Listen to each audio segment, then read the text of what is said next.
sang a little while and then flew on.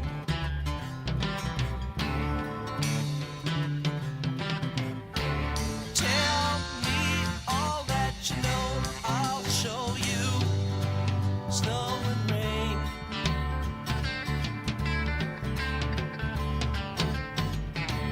When you hear that same sweet song again, will you know why?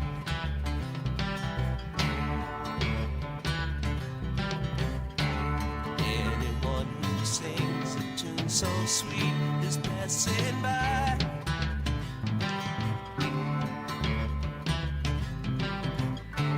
Laugh in the sunshine, sing, cry in the dark, fly through the night.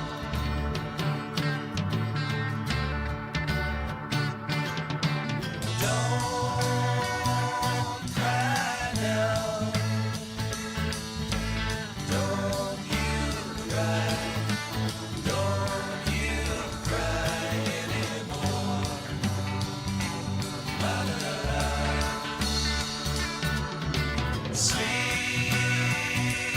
in the stars.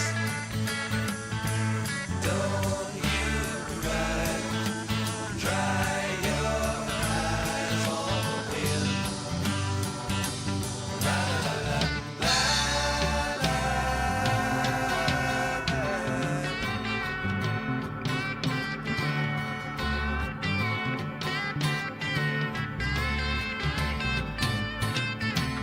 All I know is something like a bird within her sang.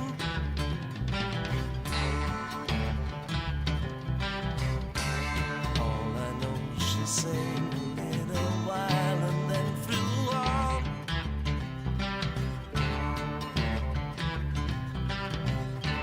Tell me all that you know, I'll show you. Snow and rain.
Thanks for coming, y'all.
say that my behavior's unacceptable, so condescending and necessarily critical. I have a tendency of getting very physical, so watch your step, cause if I do, you'll need a miracle. You train me dry, make me wonder why I'm even here. The double vision I was seeing is finally clear. You want to stay, but you know very well I want you gone. Not fit to fucking tread the ground that I'm walking on. When it gets cold outside and you've got nobody to love, you'll understand what I mean when I say there's nowhere we're gonna give up. Like a leader who cries in the face of a monster that lives in a dream. Yeah. Is there anyone out there? Cause it's getting harder and harder to breathe. And is there anyone out there? Cause it's getting harder and harder to breathe. What you were doing was screwing things up inside my head. You should know better, you never listen to what I said. Clutching your pillow and writhing in the naked sweat, hoping somebody someday will do you like I did. When it gets cold outside and you've got nobody to love, you'll understand what I mean when I say there's nowhere we're gonna give up. Like a leader who cries in the face of a monster that lives in a dream. Yeah. Is there anyone out there? Cause it's getting harder and harder to breathe. And is there anyone out there? Cause it's getting harder and harder to breathe.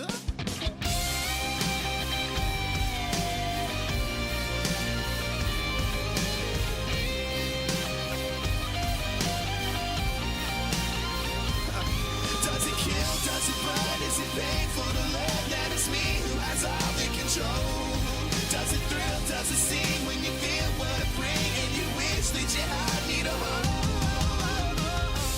When it gets cold outside and you've got nobody to love, you'll understand what I mean when I say there's nowhere we're gonna give up. Like a leader who cries in the face of a monster that lives in a dream. Yeah. Is there anyone out there? Cause it's getting harder and harder to breathe. And is there anyone out there? Cause it's getting harder and harder to breathe. And is there anyone out there? Cause it's getting harder and harder to breathe. And is there anyone out there? Cause it's getting harder and harder to breathe.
Coming to you live from historic McBean Stadium in the heart of Lincoln, California. It's time for Potters Baseball. Potters Baseball brought to you by Stone's Broadcast Networks. And now here with the play-by-play is Stones McCoy. Welcome in, everybody, my baseball friends near and far. It's time for Some Lincoln Potters baseball. I am Stones McCoy here to bring you all of the action tonight, live on Stones Broadcast Networks and the Lincoln Potters YouTube channel. Appreciate everybody tuning in tonight for what turns out to be the penultimate game for the Lincoln Potters here on their season. One more tomorrow, but right now they've got an opponent in front of them in the West Coast Kings, who are looking to break the tie at 4th in the PEL right now with the Rogues. So we're about to get set tonight. Let's go ahead and take a look at our starting lineups for the West Coast Kings. Dario Freschi leading off from St. Mary's. T.O. Thompson, Peyton Richards in the third hole tonight. Vince Vanderwall batting cleanup. Luke Euler, Jake Lyle. Kevin Ferruta is playing second base and batting 7th. Cale Lumbert in the 8th hole, and Andrew Wilford batting 9th for the West Coast Kings. Let's go ahead and take a look at the defensive alignment for your Lincoln Potters. Ethan Leal, Brian Williams Jr., and Tyler Russell from left to right in the outfield. Kenny Winters getting a start over at third base. Tristan Russell playing shortstop. Zach Story and Jason Hansen on the right side of the infield. Mason Belding behind the dish, and Cam Staten starting pitcher tonight for your Lincoln Potters. It's Star Wars night here in the Bean. That's right, Star Wars night in the Bean. Night before we play our final game of the regular season, and I've seen some of the characters around. Willie's got all the good music going on. He had the Star Wars intro music for lineups and all that good stuff. So, and the Potters are wearing a very special uniform tonight, and that is their Star Wars themed jerseys. Yes, it is a fireworks night. It is Star Wars night, and it is another must-win game for the Lincoln Potters here in PEL play. And we'll get into all of that here in just a little bit. But right now, Dario Freschi, the leadoff hitter for the West Coast Kings, he stands in. Cam Staten, the lefty for the Potters, he gets ready. And the first pitch is in there for a strike at 6:08. So 3 minutes late tonight. That's not a big deal because we are ready to play baseball. The 0-1 is down low for a ball. 1-1.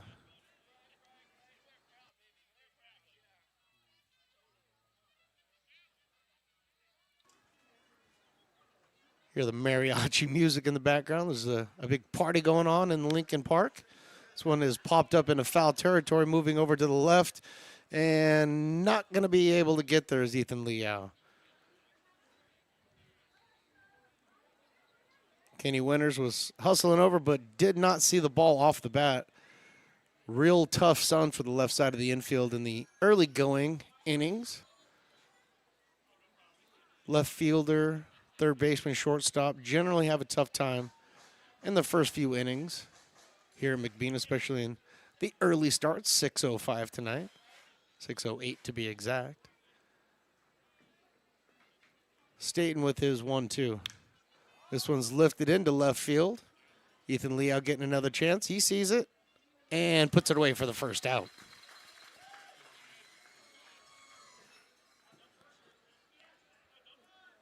So one down here. T.O. Thompson making his way up to the plate from Ohlone College.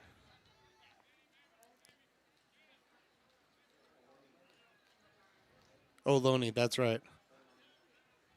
It's Ohlone, that's right. I've done that in the past. First pitch to T.O. Thompson from Ohlone is in there for a strike.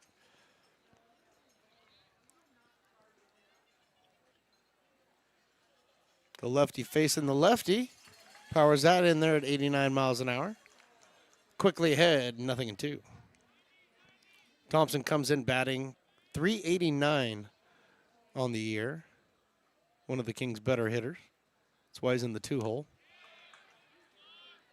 Good frame job back there by Mason Belding, but off the plate for a ball. Peyton Richards due up here. Right now it's T.O. Thompson. 1-2 pitch. Fouled off to the screen. Really nice night here in Lincoln. I imagine it's probably in the mid-80s right now. We'll go ahead and take a look at Lincoln local weather. 84 degrees. Slight breeze. 10 to 12 miles an hour tonight. This one's fouled off, out of play into the park. Probably over into the Little League field. Not near the mariachi band.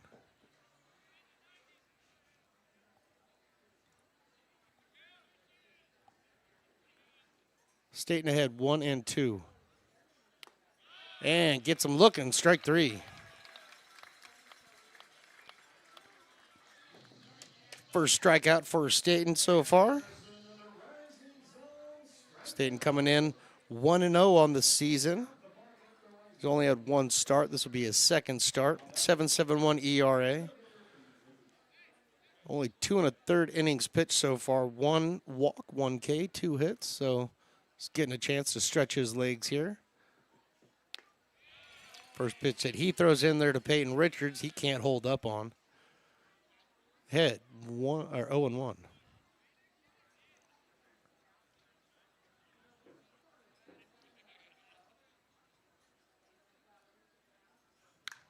This one's hit out into left field. Ethan Liao moving over to his left. And just before the foul line makes the catch to end the inning. So 3 up, 3 down, go the Kings, and up come the Potters right after this.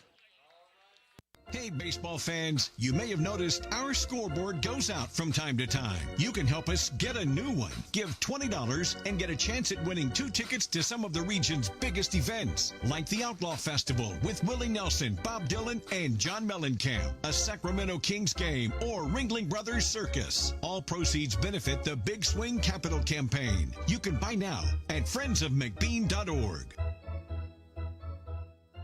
Hey everyone, this is Alex with the Downtown Lincoln Association. We're super excited to kick off Lincoln Loves Local, a new campaign designed to spotlight amazing businesses that make Lincoln so unique.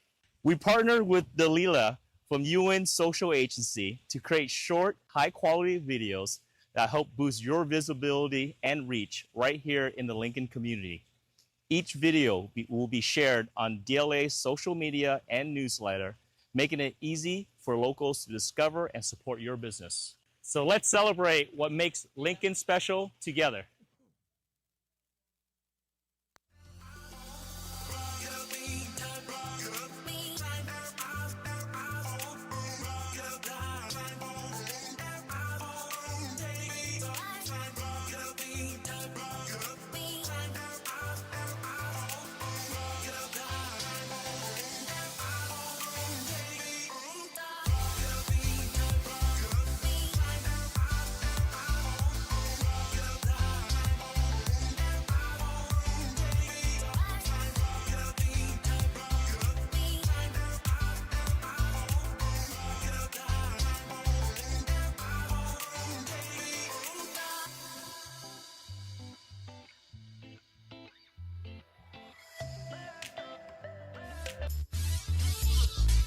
Back here for the bottom of the first inning. No score in this game here from McBean, Kings and Potters. Let's go ahead and look at the starting lineup for the Lincoln Potters. Leading off tonight will be Brian Williams Jr. out of Dallas Baptist. Zach Story to follow. Ty McGraw, the DH tonight, batting third. Jason Hansen, the first baseman, batting fourth. Ethan Liao, the left fielder who had all that work in the first, batting fifth. Tristan Russell, Mason Belding behind the dish. Kenny Winters starting over at third base, and Tyler Russell rounding out the 9 for the Lincoln Potters leading off. And they're going to be facing Bruno Condit, number 32, a lefty for the Kings, as he kicks and deals. His first pitch is taken up high for a ball. Condit out of San Rafael, California, attends Marin College. Lefty's 0-1 pitch, or 1-0 pitch, is foul out of play, so it's 1-1 now.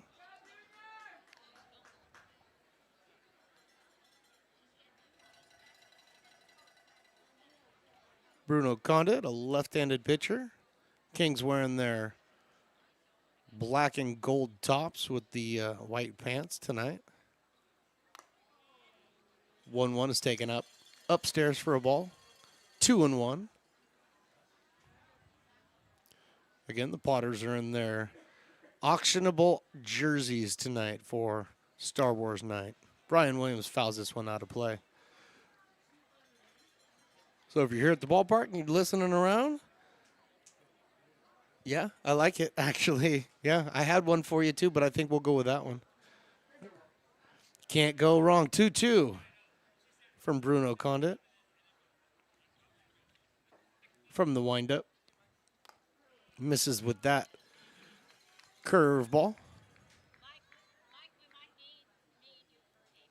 First full count of the evening. Brian Williams Jr. doing the leadoff duties. 359 on the year.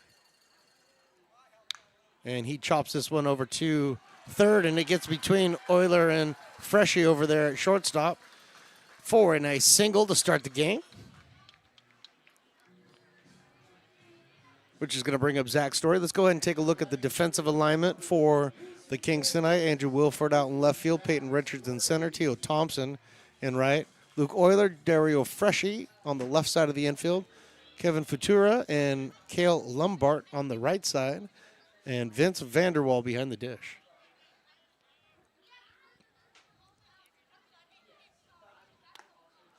First pitch to Zach Story is in there for a strike, 82 mile an hour.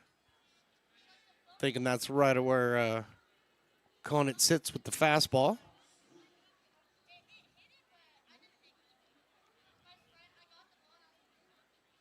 Williams with this lead over at first.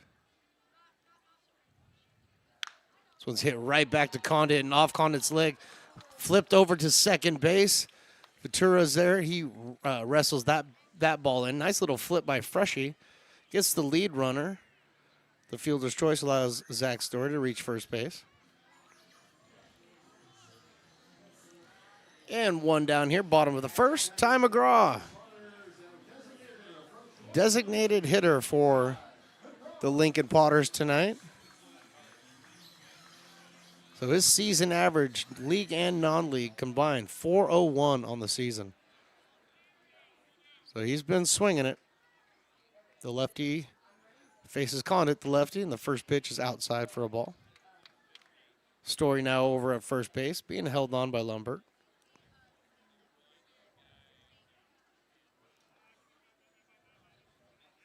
Crowd still filing in. People got their little portable chairs in one hand and beers in the other, so I guess that's a good thing.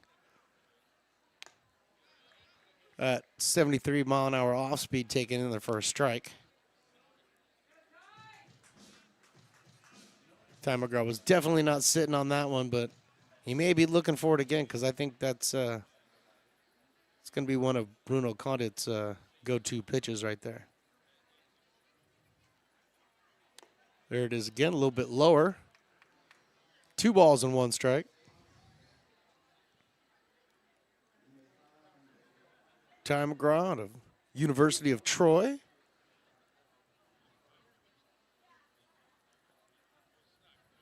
Got my favorite number on. Got to give me a tie jersey. Here comes the 2-1. That one's a little bit high. 3-1.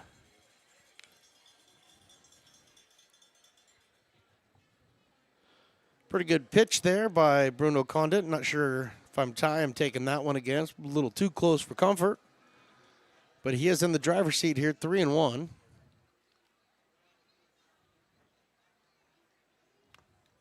And maybe foul tip that one, maybe not. Either way, it's a full count. 3 balls in, 2 strikes. Potters are making Condit work here in the first. Second full count of the evening.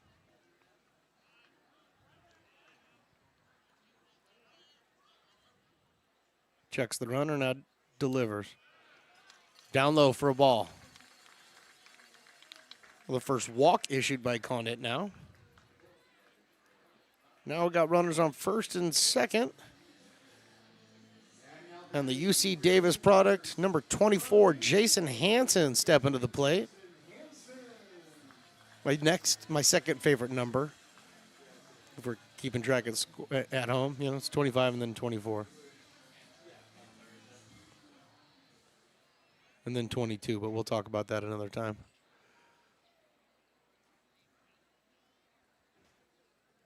Story out at second. McGraw at first.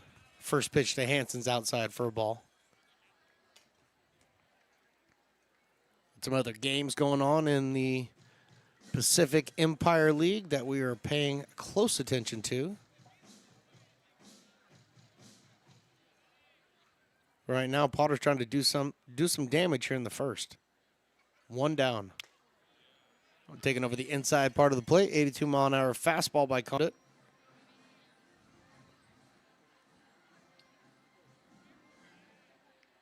The Mudcats are at the Packers tonight, which is an important game.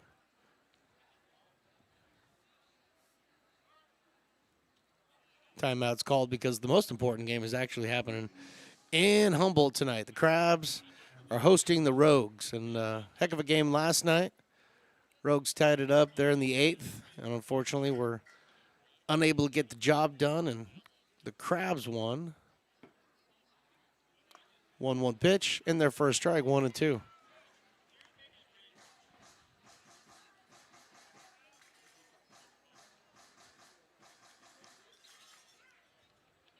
The Potters are looking for the Crabs to lose a game here. Really help get in and secure that number 2 spot getting into the playoffs. Right now they got to deal with the Kings. And here's a little pop-up job over to Futura. He corrals that one for the the second out. Little Jason Hansen with a little pop-up. Doesn't get the job done, but that leaves it up to Ethan Liao.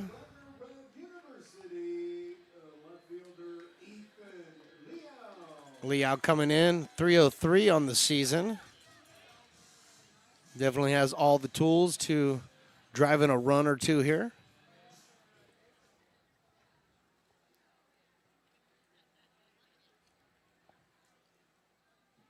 First pitch he sees is high. McGraw not being held on over at first any longer, now with 2 down here. Again, top of the first here from Lincoln, California. Condon's next pitch is in there for a strike. 1-1. Got all the lightsaber noises. The BB-8 noise earlier. I think that was him. I'm not sure. I don't even know who BB-8 is. 1-1 fouled out of play over towards the Potters bullpen. Got over them and the kiln, so everybody's all right. But now the lefty Bruno Condit's ahead in the count. 1-2 here on Ethan Liao. Story out at second. McGraw over at first. Dancing around, getting Condit's attention. And here's a shot right up the middle. Nice pickup by Freshie over there at shortstop. And he feeds it to Futura at second base for the final out of the inning. So through 1 here in Lincoln, no score. American River College is a top-tier community college sports program that provides student-athletes with the opportunity to thrive both athletically and academically. ARC Athletics is currently ranked 5th in the state and 2nd in Northern California. With over 19 sports programs, our athletes compete with the region's best athletes. Our diverse and dedicated coaching staff helps athletes develop the skills necessary to compete at the next level. Start your community college athletics journey with us. American River College, Sacramento's best athletic program. Go Beavers.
You are Laborers Rising.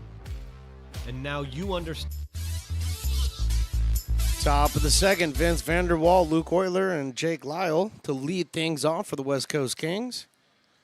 Cam Staten in for his second inning of work while we wait for one of the West Coast Kings coaches to get over there to first base. And here's the first pitch. Taken low for a ball.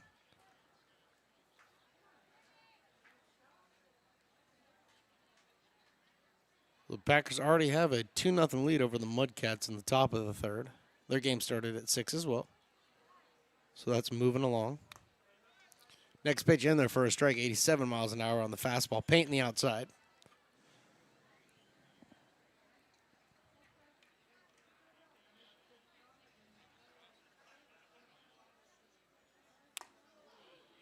One high and tight. Vanderwall backs up just a little bit. San Luis Obispo is where Vanderwall plays.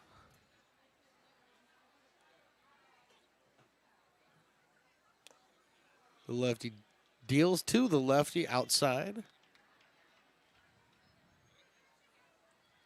Quite a few lefties so far for the West Coast Kings, kind of top-loaded there. Looks like there might be one on deck as well. 3-1, swung through 3-2 now. And the lightsaber makes another appearance. This is a great crowd. I mean, there's not even room to walk down there right now. 3-2, fouled out of play. I mean, this is such a great crowd that it looks like the GM he's getting more chairs. He's got to get more chairs. I mean, it could be for all the Star Wars characters that are here tonight, but I think it's because of the crowd. I don't know. 3-2, here it is. Right there, strike three, got him looking. Second strikeout for Staten on the early evening.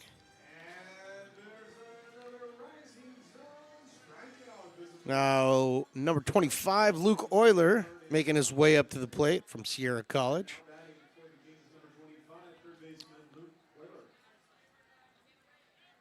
Another lefty bat to face the lefty Cam Staten.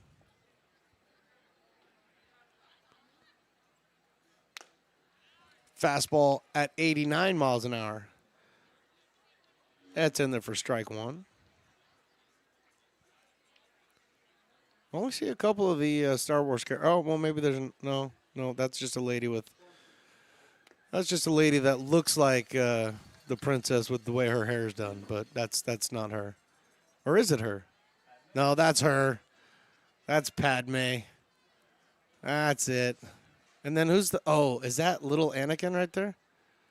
Yep, that's little Anakin. I see him. 0-2, high and tight on Euler. Oh, there's a Stormtrooper. It kind of looks like the Stormtrooper. Do you guys remember... You guys watch Family Guy? Remember when Peter put the Stormtrooper uniform on? It's kind of what that looked like. I'm just saying it. 1-2 in the dirt. 2-2. I'm just going to say that Mr. Griffin didn't actually, he left a little, he didn't leave anything to the imagination. Here comes the 2-2 to Luke Euler. There it is, strike three. Back-to-back strikeouts now for Cam Staten.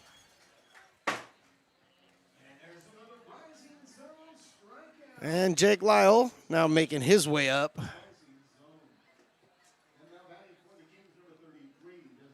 Wow, look, there's a right-handed batter in that lineup. It looks like there's back-to-back right-handed batters in their lineup. Jake Lyle standing in there. His first appearance tonight, and he hits this one out into right field. Tyler Russell moving over just before foul ground. He makes the catch, and another 1-2-3 inning for Staten. Potters are coming up in the bottom of the second, no score. Hey, Potters fans, want to keep restoring and renovating historic McBean Stadium? Now you can become a member of Friends of McBean. Annual membership start at $50. Become a member now at friendsofmcbean.org. When it comes to your home's maintenance and repairs, Jeffers Resource Group has you covered. Our handyman services offer a comprehensive range of expertise, from minor carpentry to drywall, electrical and flooring for property managers, landlords, and renters alike. We ensure that every job is completed to the highest standards, so you can have peace of mind. Contact us today to discover how Jeffers Resource Group can help keep your home in top shape.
Back here in the bottom of the second. No score here in Lincoln, and I guess against my better judgment, I'm going to do this. I'm going to bring on somebody who is a little bit more well-versed in the Star Wars world than I am. Bring on the famed Riley, the engineer. Riley, if you wouldn't mind, chime in here for a second. I'm here. All right. So listen, as soon as we went to break, you ripped my headphones off my head and said, you got them all wrong. Every single one you just said was wrong. Well, first of all, you're probably right, okay? But second of all, I could not have gotten the stormtrooper wrong. I couldn't have. No. That was a stormtrooper. Am I right? I said you got almost all of them. All of okay, so please explain to the fine folks watching at home before we get going here in the bottom of the second.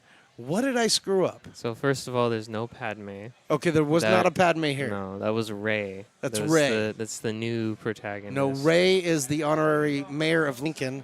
Okay. Not the same Rey. A There's different two, Rey. Yeah, two Reys. Okay, female Rey. I don't know who the little kid was. That's a little Anakin, so I couldn't have gotten that wrong. Yeah, well. All right, hurry up. And what else did I screw up? And then you neglected to point out the Forest Trooper. Oh, okay. I'm so sorry, Mr. Forest Trooper. And that was it.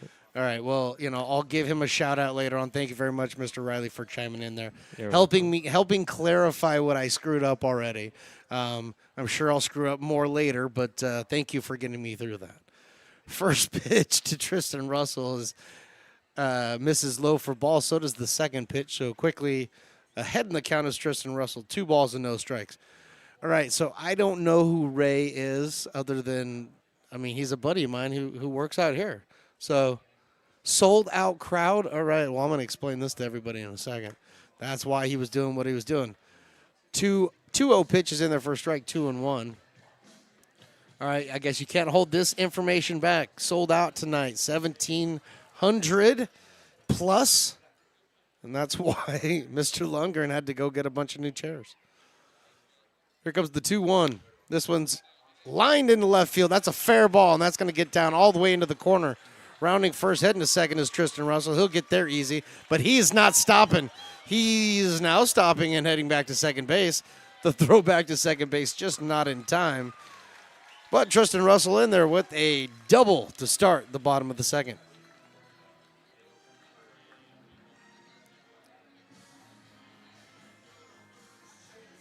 Tristan Russell adding to his season average of 336 with that double right now, getting things started in the bottom of the second.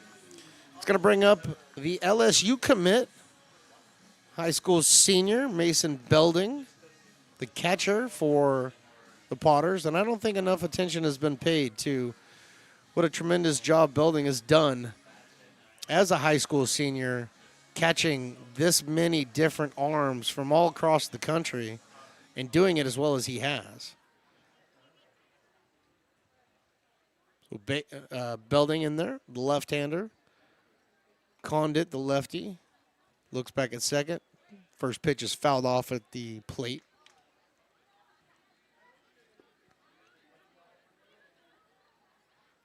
believe Mason is out of Del Oro, but committed to LSU. I've said it before, I'll say it again. LSU, you're getting a good one. Belding, a tremendously hard worker.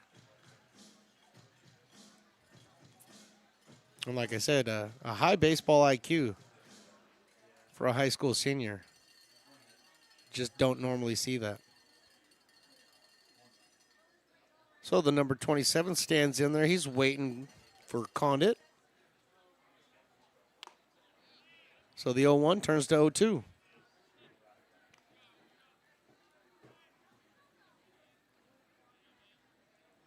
Belden with the 195 average right now, looking to get off the interstate. Base hit here would extremely help that.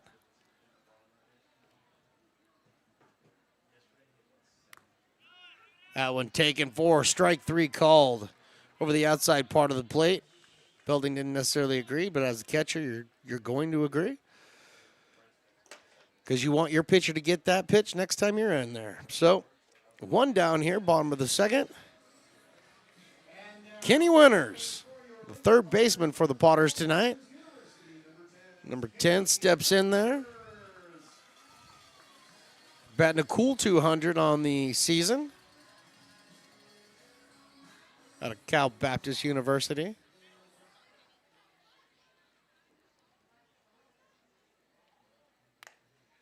Right-hander takes an easy take. High and outside for ball 1.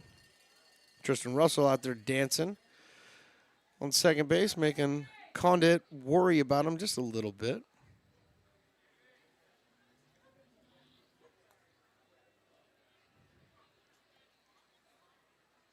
Nobody holding them on, so he's just getting a tremendous lead. And doing exactly what you want to do as a base runner. You want to take the attention from the pitcher away from that catcher. And so far, so good. 2-0 now. Condit threw quite a few pitches there in the first inning, so.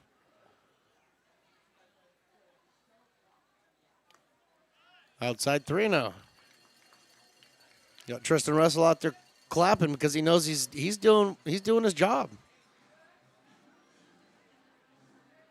Ferrudo over there at second's not holding them on. Freshie at shortstop's way off the bag. So Russell can do the dance out there. 3-0, taken all the way is Kenny in there for a strike.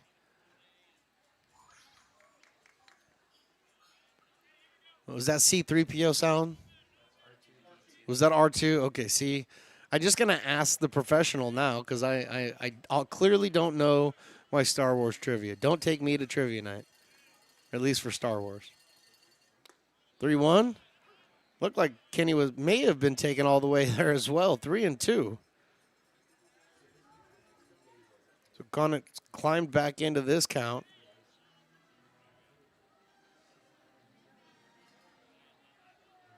Three, 2, 1 down here.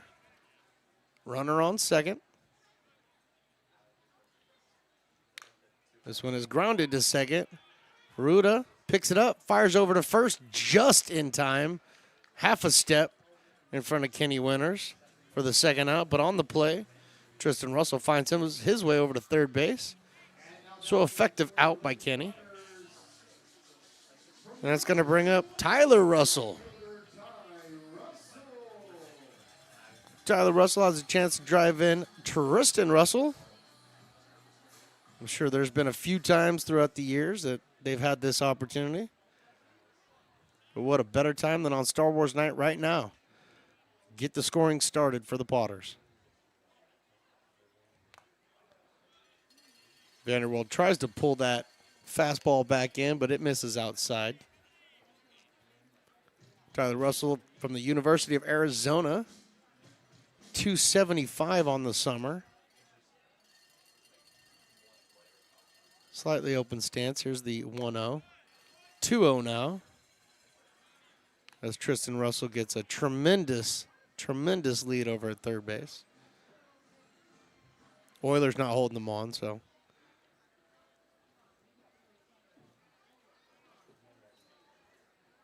Condit shakes off the sign. Now he's got what he wants. 2-0. Now it's 3-0. He's looking around for one of the field umpires, asking to see if Tyler swung or not. I didn't even see him really move the bat, but nope, no swing. And I wasn't going to say anything because I was waiting for him to show up, so I'm still not going to say anything until the next break. Here's the 3-0 pitch. Tyler Russell draws the walk. The runners on first and third, both of them happen to be Russells. And that's going to bring up the top of the order and Brian Williams Jr.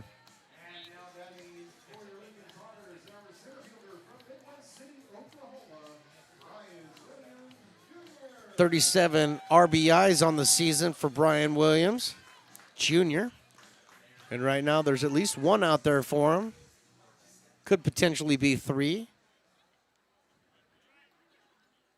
When he singled in the first. The first pitch he sees in the second is high. Conant's fastball sitting around 81, 82 miles an hour, the off speed. The cut or the curveball around 77. The off speed around 72, 73.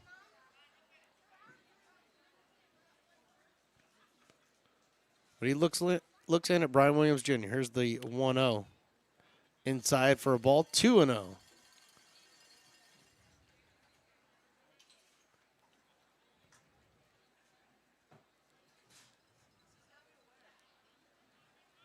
Stands are full of people.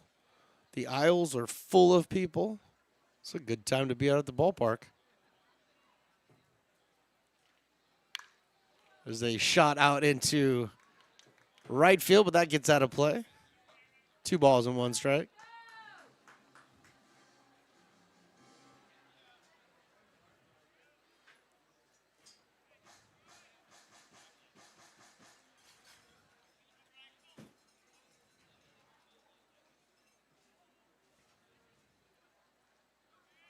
Two balls, 1 strike.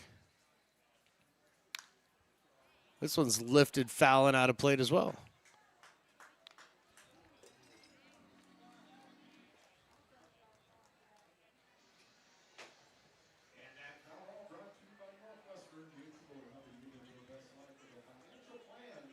I've gotten 2 signs now, both telling me that we're sold out. 1,002,000 people have shown up to the game. Fire marshals stay at home. Here comes the 2-2. High, 3-2. So Russell over at first. He's being held on by Lumbert. With 2 down here, I'm wondering if he's going to continue to hold him on or come off the bag. Tristan Russell over at third, not being held on. Condit set. Looks at first. 3-2. Foul out of play.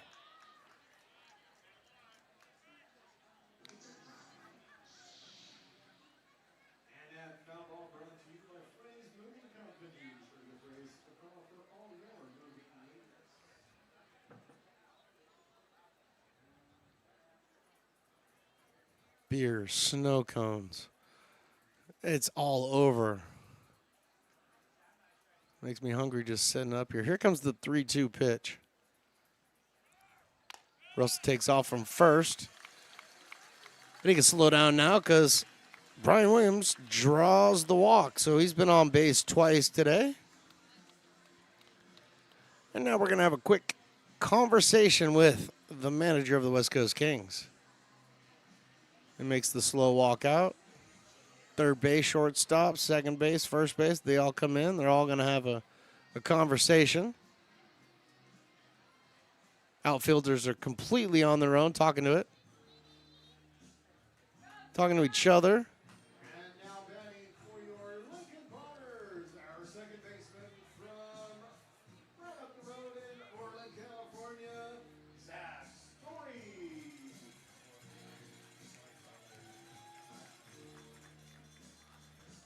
Words of encouragement pitched there by the West Coast Kings manager or pitching coach, whatever. In the summer league, I guess it doesn't technically matter which one goes out there first, but wonder if figuring that's just a member of the coaching staff there, but they got their information out. Their base is full of Potters right now. Zach Story, who reached on a fielder's choice in the first, he's due up, and here he is, facing Bruno Condit. First pitch by Condit's in there for a strike, 71 miles an hour. So he's definitely found some success with the breaking ball so far.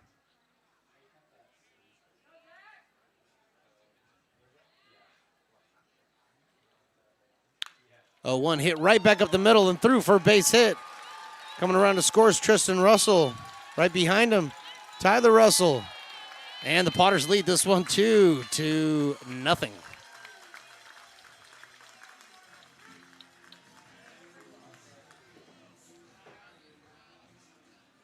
Jack Story coming through with the big 2-out RBI single. Put the Potters on the board now, 2-0.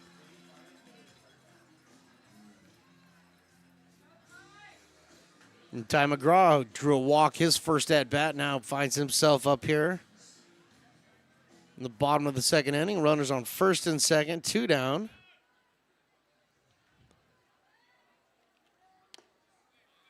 The first pitch that the DH faces, it's inside for a ball.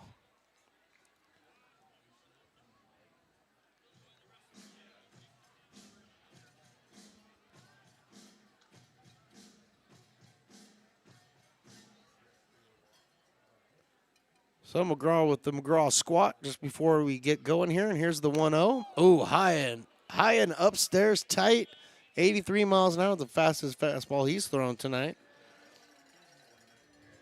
Brushes McGraw back.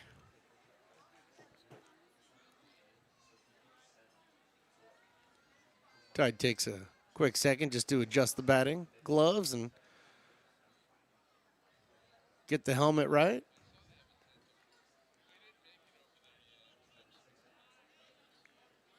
Now everybody's ready. 2-0, here it comes. That's in there for a strike, 2-1. 70-mile-an-hour curveball dropped in there beautifully by Bruno Condit. He's had 2 extremely stressful innings here to start his outing. And as I say that, there's a little bit of stirring going on in the Kings bullpen.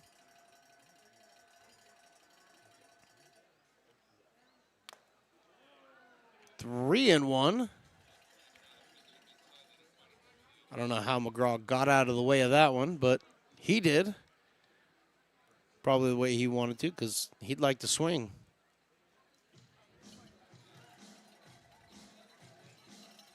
Ty's got 5 home runs on the season, leading the Potters. Here comes the 3-1 pitch. That's ball 4. So Condit walks the bases loaded. Second time the bases have been loaded this inning.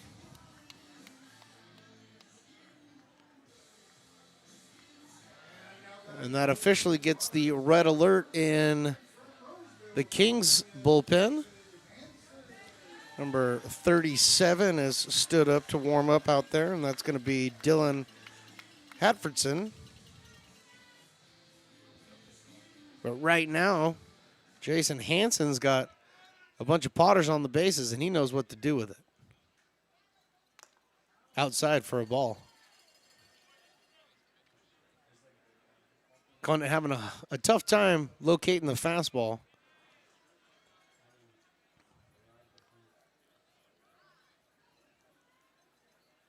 Potters might be able to eliminate the fastball entirely, just sit on that curveball.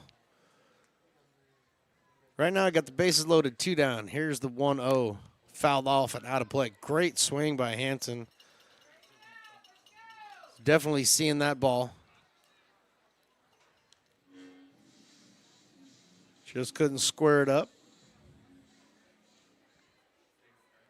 Umpire shows 1-1. Couple of watermelon cups coming back right behind the plate there. Could use one of those myself. 1-1 is now 1-2. 84-mile-an-hour fastball. Conant able to get that one in there. Hanson would like to see that one again. 84-mile-an-hour center cut fastball. He's behind, 1-2.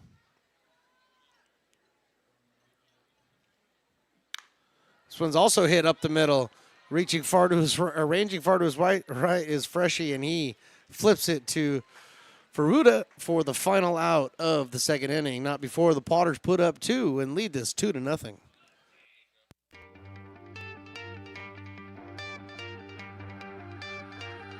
Gooseport Public House. We have sports on 10 big screen TVs, 23 beer taps with classics and crafts, a full bar with creative craft mixed drinks, live music, and most importantly, great fresh food. In downtown Roseville off Vernon Street, only 15 minutes from the ballpark. See ya at Gooseport.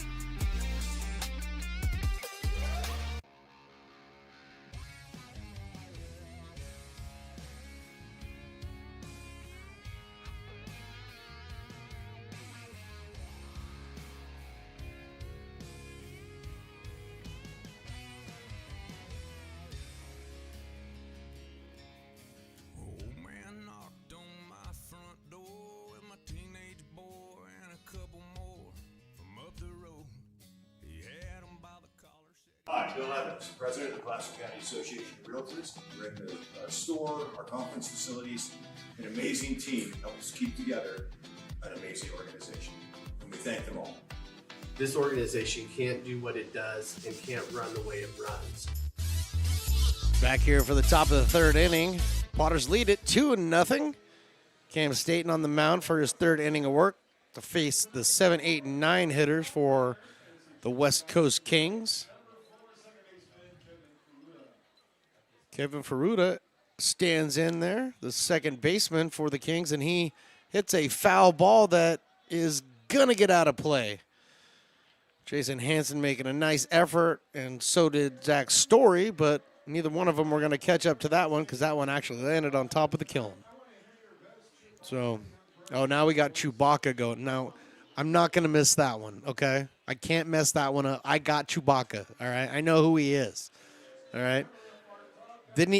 Isn't he a guy who lives on indoor? Oh, did I screw that one up? I screwed that one up. Fouled off to the screen, 0-2. Okay, he's a Wookiee who visited the planet Endor, but where was he born? Kashyyyk? Kashyyyk.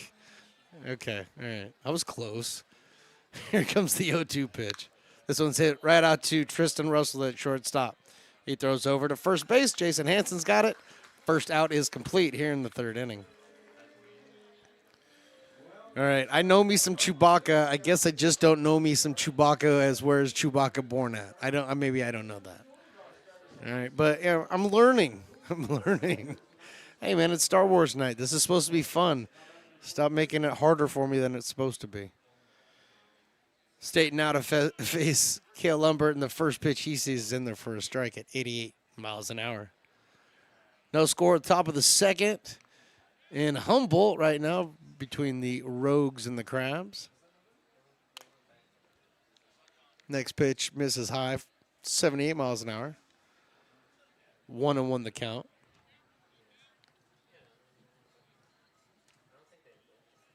Potters 17-8 on the season so far.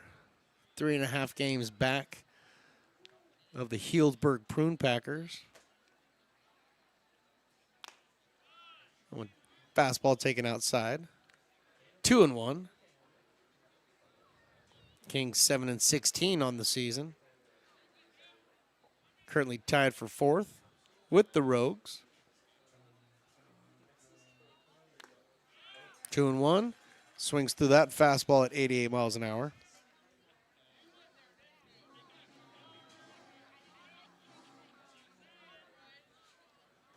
Right now the Crabs are 15-8. And there's a swinging strike 3. Kale Lumbert goes down on strikes. 4th strikeout so far for Cam Staten. So 2 down here in the 3rd. Andrew Wilford stands in. University of Kentucky. The left fielder for the Kings. Been pretty busy so far tonight. They're out there in left field. He fouls this one out of play.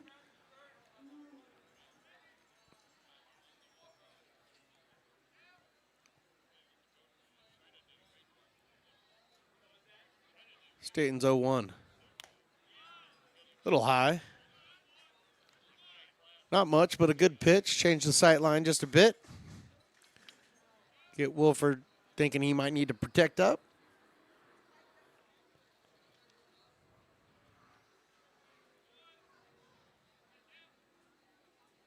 One, here it is. That's in there for a strike, 1 and 2.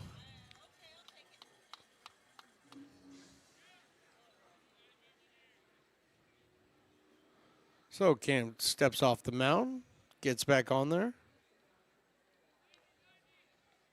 And essentially from the stretch, he delivers. Strike 3. 5 strikeouts so far through 3 innings for Cam Staten, and we go to the bottom of the 3rd. Potters lead at 2-0.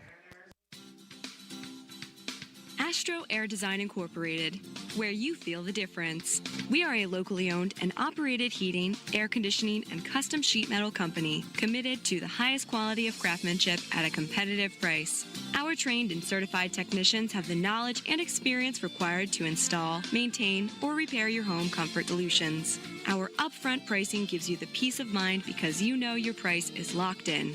Call Astro Air Design Incorporated today. Here in Michigan, we do more than just survive the winter. We thrive during it.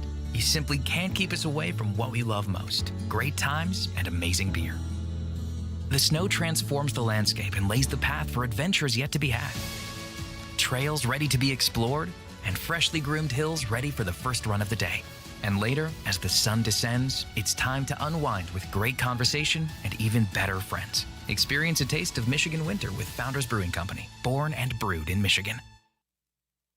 Buy a personalized brick for you, your loved ones, or your business, and show everyone your commitment to Lincoln baseball. Framed and engraved by our own Lincoln High Ag program students, your brick will be featured on unique movable brick walls. Find your name in the stadium entrance for the 2024 and 2025 seasons. Then visit your brick in its permanent home inside the stadium. Bricks can be purchased here for $250. Get it now at friendsofmcbean.org. I'm Bill Spear, North Valley President of FiveStar Bank. In a time when business can feel so uncertain, we're here for you every step of the way. I know they have a lot of bells and whistles within their bank, but just the relationship piece here locally on the business side is huge for us. FiveStar treats us like we're number one. They're right there with suggestions, with help. So I have to bank with people that have our mission in mind. We're FiveStar Bank. How can we help you? Bottom of the 3rd inning, and I don't know. This is an entertaining game, but that was a really entertaining half inning.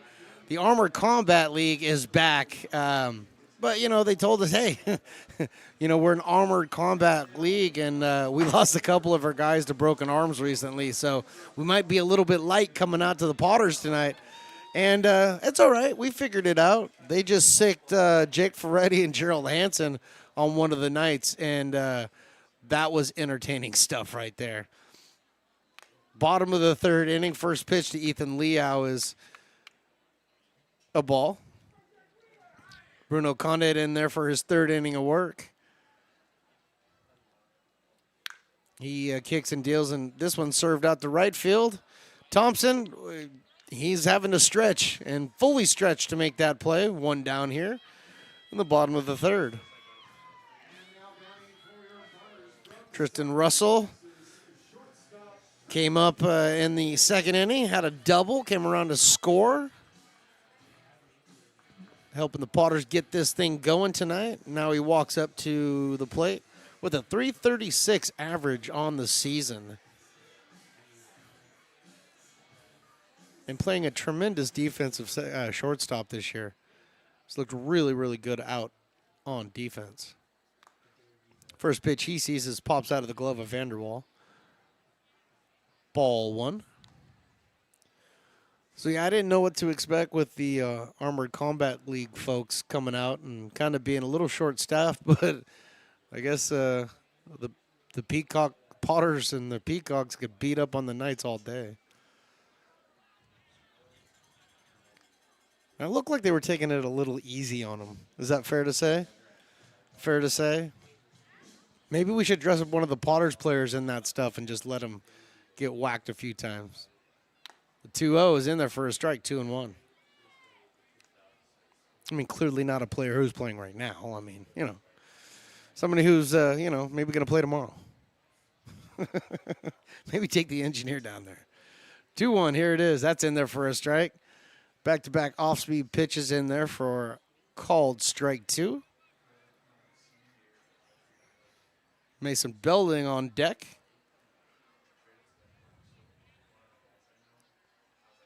2-2. Caught him looking, strike 3. Tristan Russell goes down on strikes. Second strikeout on the evening for Condit. 2 strikeouts versus 4 walks so far in his 2 2/3 innings. But with 2 out here, the catcher Mason Belton stands in. Fouls this off to the right.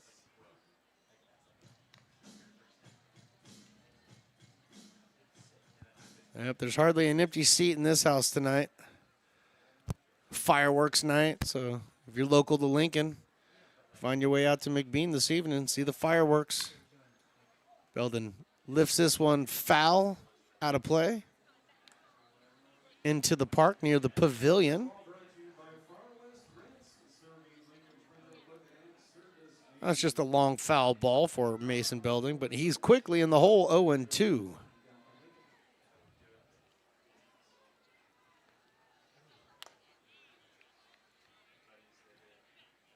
Holds off on that 73-mile-an-hour curveball.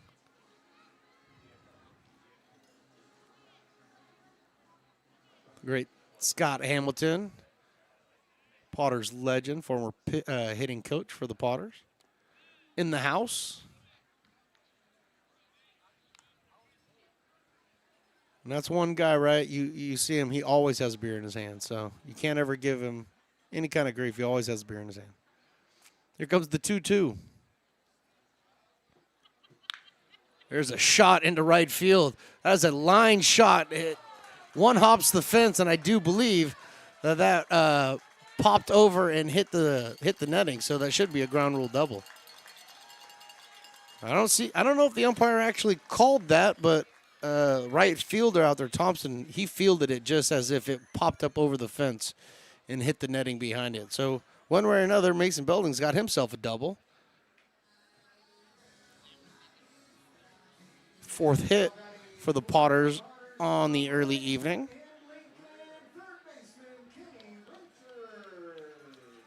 And now Kenny Winter steps up. Lincoln's own Kenny Winters. Playing third base for the Potters tonight. Right-hander, he stands in there. Got a runner out at second. 2 down. Bottom 3. There's a ground ball over to third base. Euler picks it up. Fires it over to first base. Lumbert has it, and 3 outs. And we will head to the 4th inning with the Potters on top, 2-0.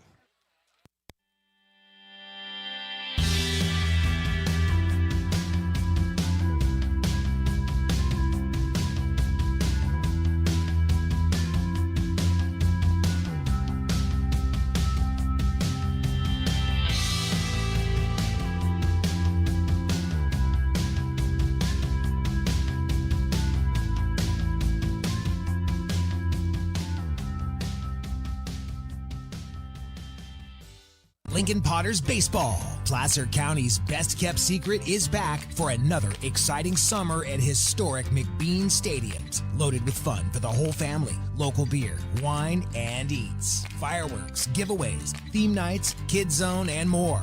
Come join in the fun and enjoy small-town baseball with Major League Entertainment. Tickets on sale now at LincolnPotters.com. Lincoln Potters Baseball. Come on out and join in the fun.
Fourth inning underway here from McBean Stadium.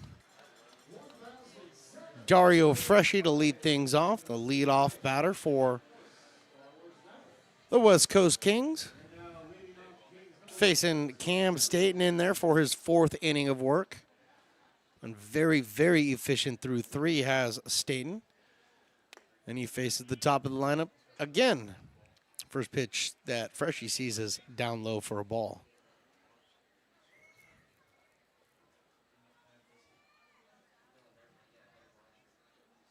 Left-hander peers in over his glove, gets the sign.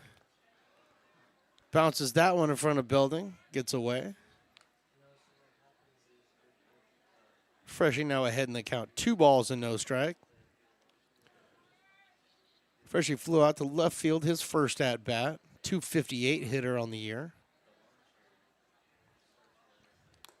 Takes that one in their first strike. 88-mile-an-hour fastball. On the outside corner.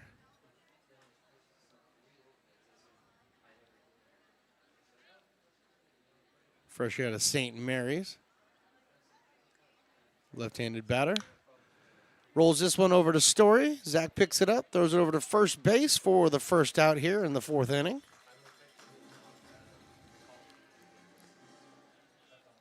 Tio Thompson now.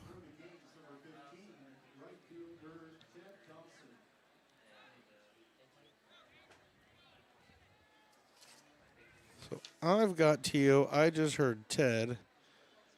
So now I've got to look it up. Yeah, it's Tio. Okay, it's Tio. Nate Kajowski coming out to have a quick conversation with Cam Staten.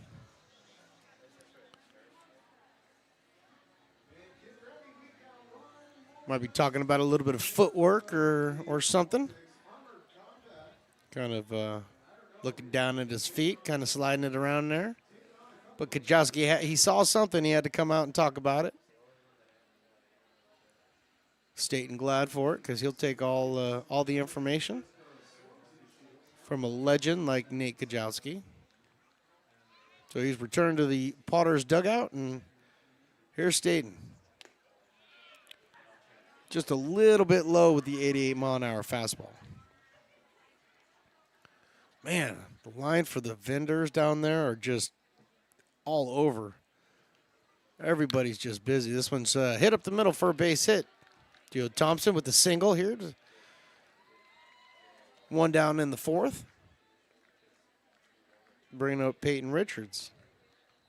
First hit given up by Staten tonight.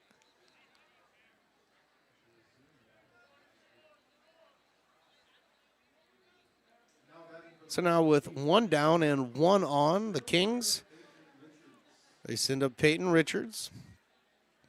UOP, left-handed batter. Rocking the yellow cleats tonight. He lifts this one into, well, it's going to be just off the infield grass. Tristan Russell, he puts it away for the second out here.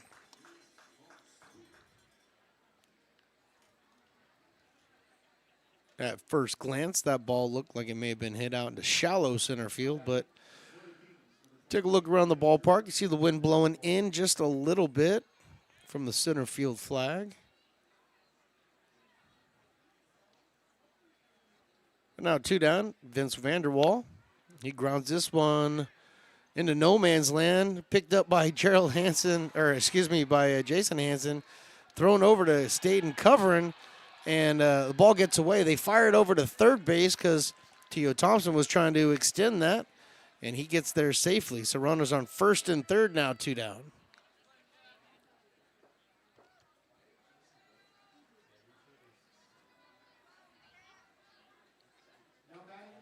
So Vanderwall with the infield single.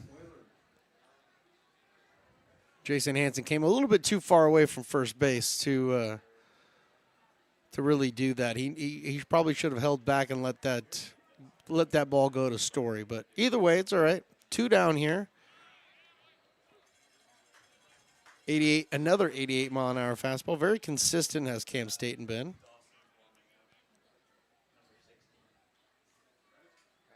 Dawson Raddick warming up for the Potters.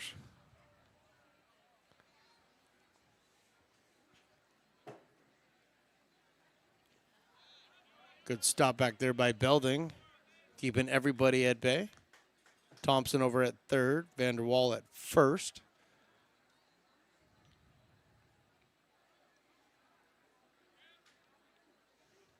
Euler struck out his first at bat.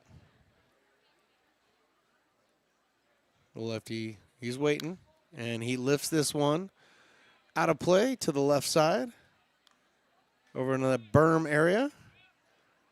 And the mad scramble from all the kids, and somebody got the ball. Congratulations, kid. Now, that's worth some Potter bucks at the Potter's merchandise booth. You take that back in. You can exchange it for something. It's a good deal. 1-2. Just outside. 2-2. Good pitch by Cam.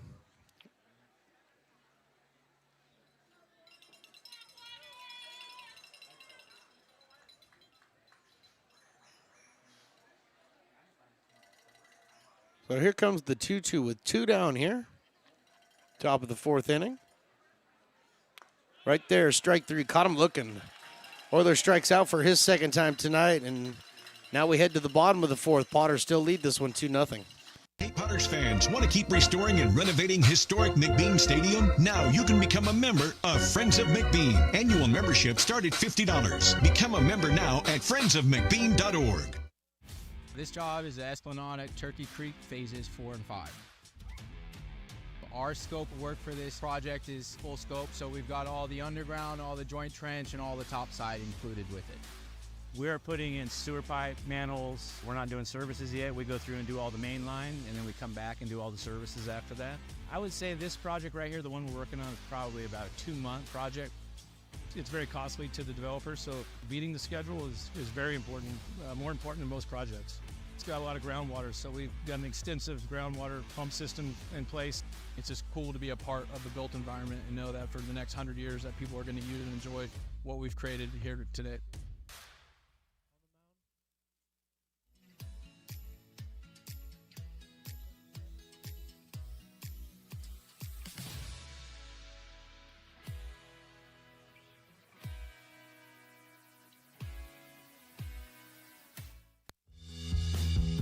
If you're in need of a seasoned DUI attorney, contact the law office of Samuel D. Burns Incorporated.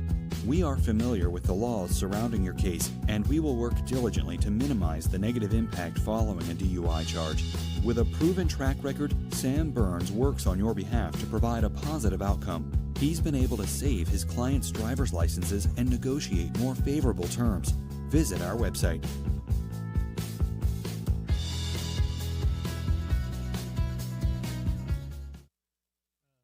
So many local businesses trust Wizzix Technology Group when it comes to their office technology. Wizzix is a full-service, locally owned company with exceptional service, supplies, and support, which guarantees quick delivery and response times. Copiers, printers, scanners, business phone systems, EV charging, document management, and more. Join the ever-growing list of local businesses and win with Wizzix, the largest independent provider in the Valley. Wizzix, office technology made easy. Dylan Hafterson now pitching for the West Coast Kings here in the bottom of the 4th inning, and he's scheduled to face Tyler Russell in the top of the lineup and Brian Williams and Zach Story. Dylan Hafterson coming in. Let's see, Hafterson out of Lindenwood University. Big right-hander. Don't have any other stats on him other than he's a big right-hander. And the first pitch that he throws is 80 miles an hour. It's in their first strike. Russell walked his first at-bat in the 2nd inning. So Hafterson from the windup throws another pitch in their first strike, 77 miles an hour. Quickly ahead of Tyler Russell here, 0-2.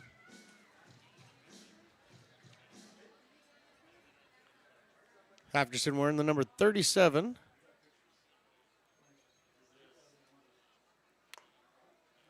The 0-2 pitch is inside for a ball. 1-2, 80 miles an hour. So far, he's been sitting right around 80. Let's see what else he's got. Dylan Hafterson.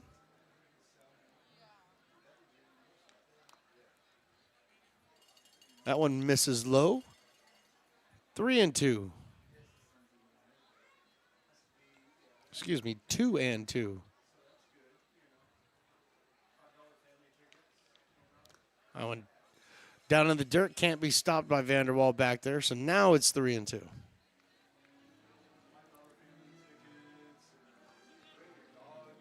So Tyler Russell, he walked in the 2nd. Could he walk again here in the 4th? Let's find out. 3-2 is grounded over to Lombard at first base. He picks it up, takes it himself for the putout. There's one down here in the 4th.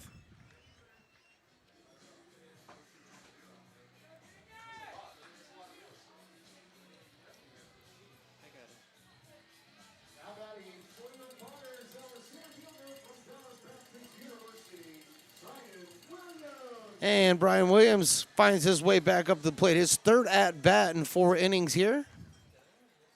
Singled in the 1st, walked in the 2nd. Takes the first pitch in there for a strike. 78 miles an hour.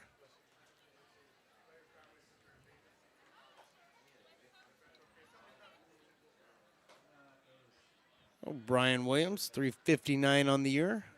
Center fielder for the Potters. Pops this one up into the infield. Ferruda is calling for it. Doing the pop-up dance. And makes the catch. So 2 away now. Zach Story already up at the plate. He was ready to hit the moment that ball left the bat of Brian Williams Jr. Zach reached in the 1st inning on a fielder's choice. Singled in the 2nd. Drove in 2 runs there in the 2nd. And that's how the Potters have the lead, 2-0.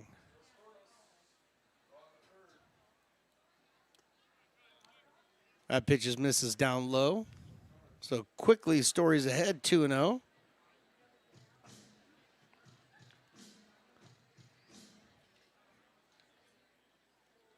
Hafterson kicks and deals. Misses with that pitch, so 3 straight balls to Zach Story. Ty McGraw on deck, who doesn't have an official at-bat yet tonight because he's been walked twice. The 3-0 right there. 87 miles an hour for a strike. So Hafterson's got a little bit more in the tank there. He's been showing 80-81, just throws a 87 mile an hour fastball to get back 3-1. And now it's 3-2.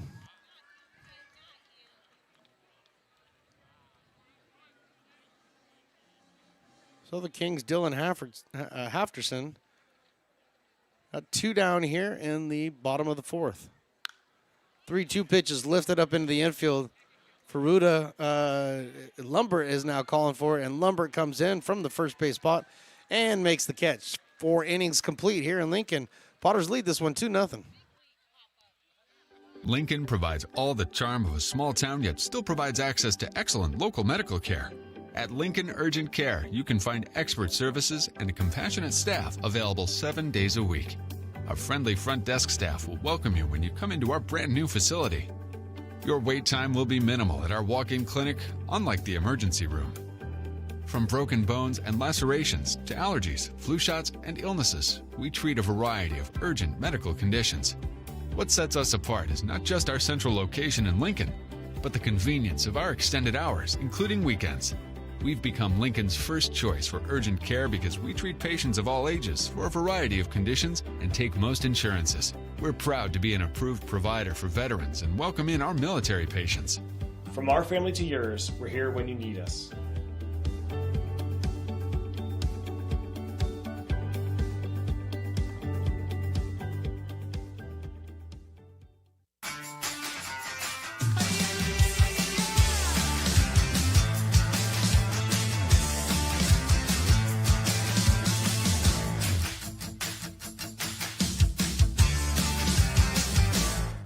Baseball fans, you may have noticed our scoreboard goes out from time to time. You can help us get a new one. Give $20 and get a chance at winning 2 tickets to some of the region's biggest events, like the Outlaw Festival with Willie Nelson, Bob Dylan, and John Mellencamp, a Sacramento Kings game, or Ringling Brothers Circus. All proceeds benefit the Big Swing Capital Campaign. You can buy now at friendsofmcbean.org. Hey everyone, this is Alex with the Downtown Lincoln Association. We're super excited to kick off Lincoln Loves Local, a new campaign designed to spotlight amazing businesses that make Lincoln so unique. We partnered with Dalila from UN Social Agency to create short, high-quality videos that help boost your visibility and reach right here in the Lincoln community. Each video will be shared on DLA's social media and newsletter, making it easy for locals to discover and support your business. So let's celebrate what makes Lincoln special together. Back here, top of the 5th inning. Potters lead this one 2-0. Nate Criswell now on the mound for the Lincoln Potters, taking over for Cam Staten. And he's going to face Jake Lyle to get things started here in the 5th. First pitch in there by Criswell's in their first strike, 91 miles an hour. Got some of my favorite people in the booth right now. We got the great manager Ryan Stevens and family in tow. And we got, the honorable mayor of Lincoln, Ray's right here. I can't be surrounded by better people. Unfortunately, that one to Jake Lyle was grounded up the middle and in for a base hit. So, leading things off here is Jake Lyle with the single, bringing up Kevin Ferruda. All right, Criswell, like I said, coming in relief of Cam Staten. He went 4 innings, giving up only 2 hits. And a little quick pitch action right there. Umpire says, no way, back off. I am not ready. Mostly because Lyle over there is not ready. Staten went for only the 2 hits and no walks, 6 Ks. 79-mile-an-hour breaking ball by Criswell in there for a strike to Ferruda. Ferruda grounded out to shortstop in the 3rd inning, so he's looking for his first hit. That pitch taken, I guess, a little bit high for a ball. 1-1 now, the count.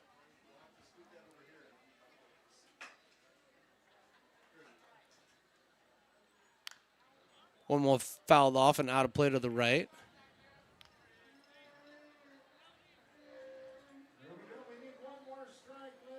All right, Criswell out of Escalon, California. Attending Troy University. Big fella, 6'2", 215. The right-hander deals. This one's grounded over to third base. Winters comes in, picks it up. Thought about going to second. Goes to first, and his throw's offline. Hansen was able to stop it, but it was up the line just a little bit. So reaching safely is Ferruta. Look over at the official score, see if he wants to give me anything. And he's giving that an error. All right, well, we're giving that an error then.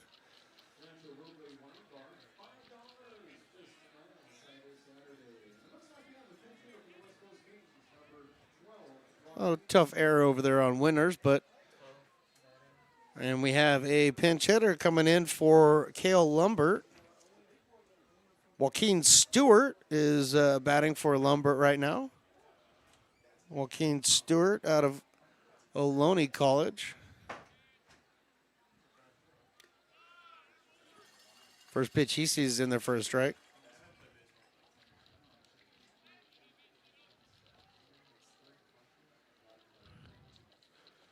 One of the littler Stevens I haven't seen in quite some time is huge now. What's up, big man? It's been a minute since I've seen you. How you been? Good. You looking good? You looking smooth? I like the chain. I dig it. I dig it. The fit is right. Dad's got you pimped out. I like it. Looking smooth, dude. Right now, Criswell. Joaquin Stewart, 1-1. Here it is. That's in there for a strike. 89 miles an hour. Criswell dropping the fastball right there. Getting ahead of the count. Lumbert only had the one at bat, so hopefully nothing's wrong with Cale. 1-2 is now 2-2.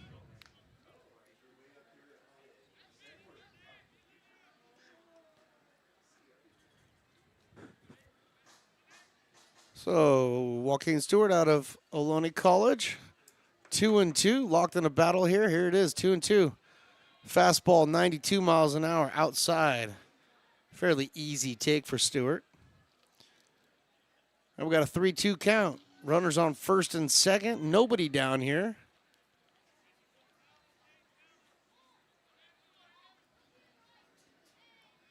Right now, a battle between Stewart and Criswell. Here it is. And that misses inside, ball 4. So the bases are loaded now. First walk given up by Potter's pitching tonight. And that's going to bring the great Nate Kajowski on out to the mound to have a quick talk with Nate Criswell. Only imagine what they're talking about here. And it looks like we got another pinch hitter. Jaden Lee coming in for Andrew Wilford.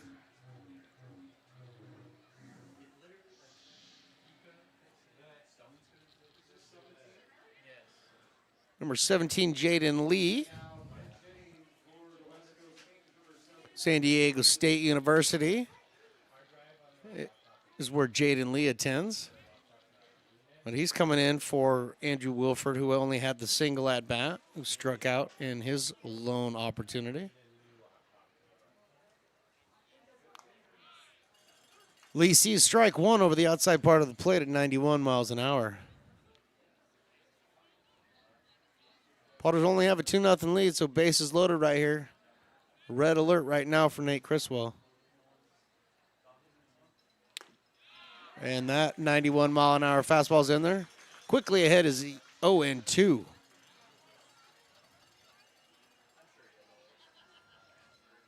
Potters playing their defense back. Double play depth. Think they'd be willing to give up an out for 2, or a run for 2 right here. But they don't have to. Let's check down at first base. Did he swing? First base umpire says no, so 1-2. I don't know. Do you think he swung? Did he swing? No, he didn't swing. All right. No, he didn't swing. 2-2, here it is. Hey, he swung at that one, that's for sure. Missed that one, goes down on strikes. One down here in the top of the 5th inning. It's going to bring up Dario Freschi. Freschi flew out to left his first time up and then grounded out to second.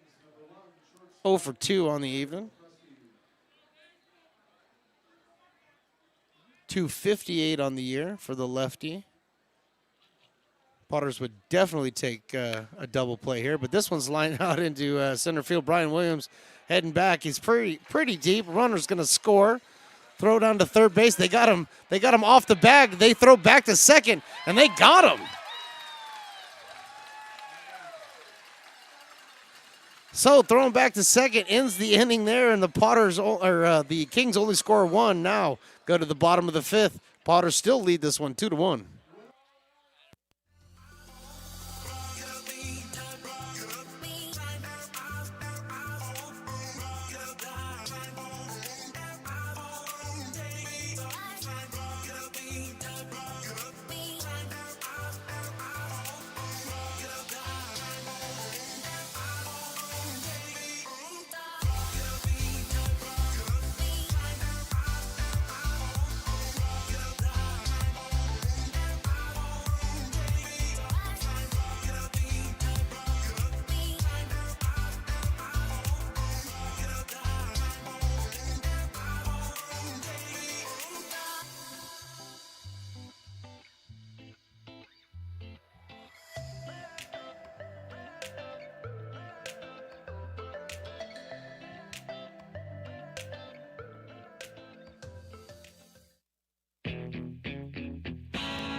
American River College is a top-tier community college sports program that provides student athletes with the opportunity to thrive both athletically and academically. ARC Athletics is currently ranked 5th in the state and 2nd in Northern California. With over 19 sports programs, our athletes compete with the region's best athletes. Our diverse and dedicated coaching staff helps athletes develop the skills necessary to compete at the next level. Start your community college athletics journey with us. American River College, Sacramento's best athletic program. Go Beavers.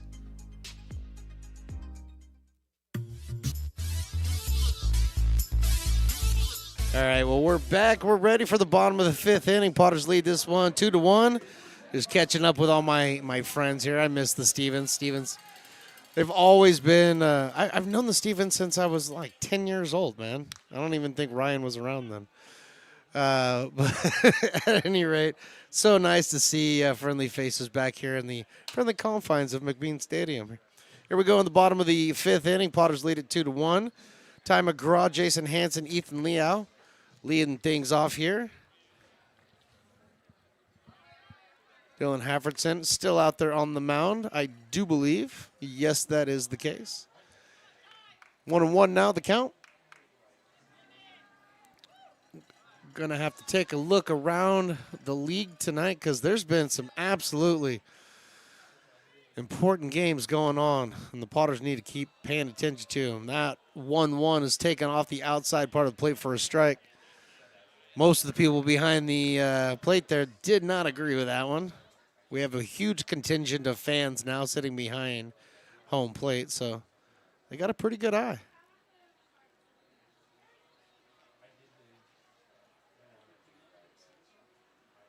One ball, 2 strikes.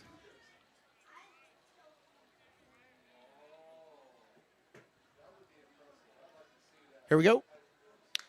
This one's grounded over to first base. That's just foul, maybe a foot foul. Lumbert picked it up. He was ready for it.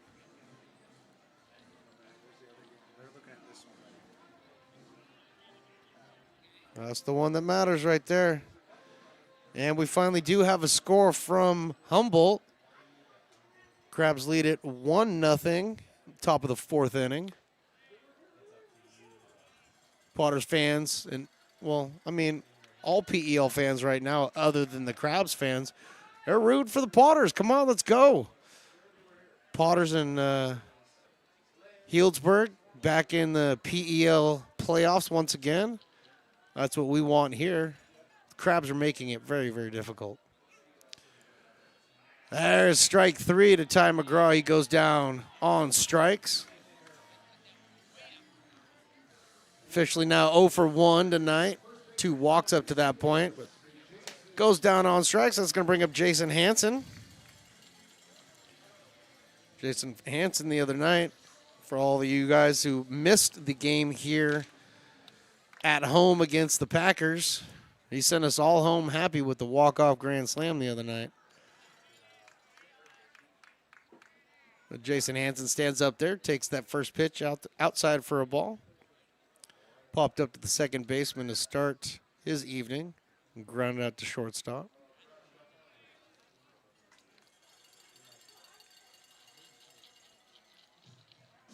The great Tatiana in the house. Walking by like she doesn't know me. Quickly, Jason Hansen's ahead 3-0. Packers have taken a 4-0 lead over the Mudcats in the 5th. 3-0 pitch. Taken all the way at 88 miles an hour was Jason Hansen. 3-1 now.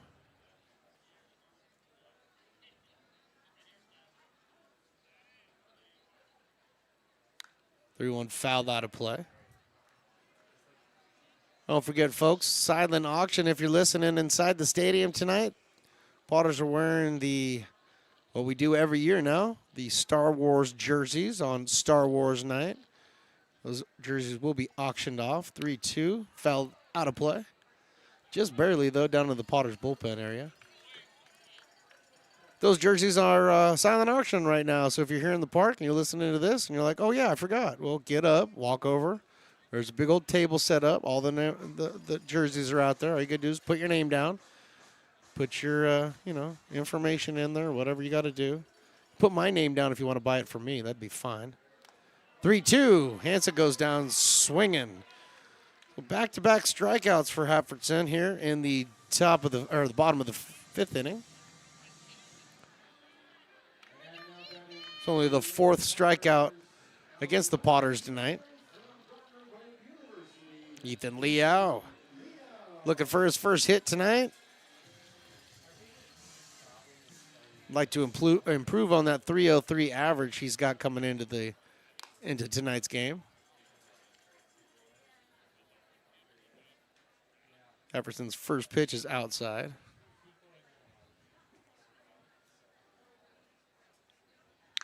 This one is grounded out to shortstop. Freshie picks it up, throws it over to Lombard at first. He does not find the bag. Lombard did not put himself in a good position out there to field that one and get his foot down on first base. So, I don't even look over at the official score. That's a hit, man. That is a hit, and a hit again. Ethan Liao reaching base. So the Potters got a little 2-out rally going on here. Ethan Liao over at first base. Tristan Russell now up. Tristan doubled in the second and got out of the way of that one. I'm not sure how Ethan Liao is going to scoot on down to second base. Pass ball. Vanderwall unable to keep that one close enough in front of him to keep Liao from advancing. So now Ethan's out there at second base. King's got 2 outs here. And Russell fouls this one, tries to take his first base coach out. First base coach is wise. I think they may have been learning from the Stevens crew the whole time. You don't field those, dude. If you're out there, you don't field them. Because if you don't make a play, you look pretty bad, man. Just let it go. Let it go. Actually, I remember JP making some pretty good plays. 1-1 down low.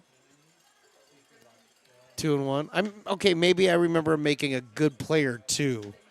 I'm not going to say a bunch of good plays.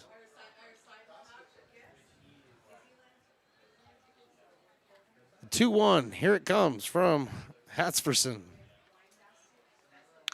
This one's hit right back to him. Gets a glove on it, knocks it down, throws it over to first base, and gets the 3rd out.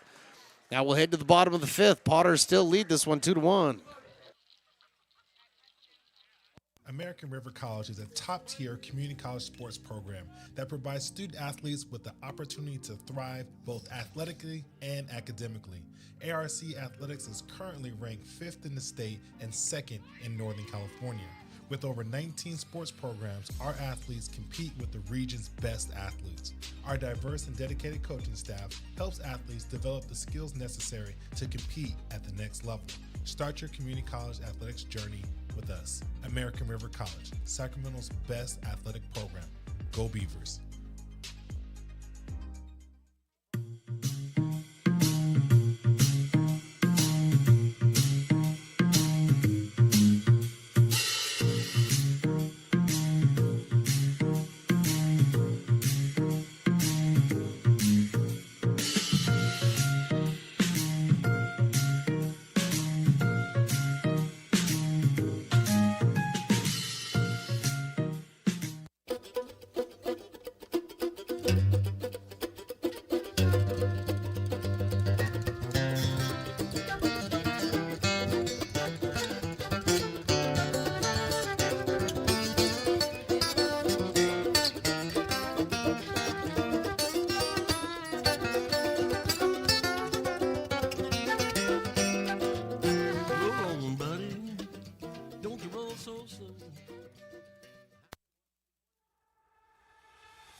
Back here, top of the 6th inning, back to the top of the lineup for the West Coast Kings. Actually, I take that back.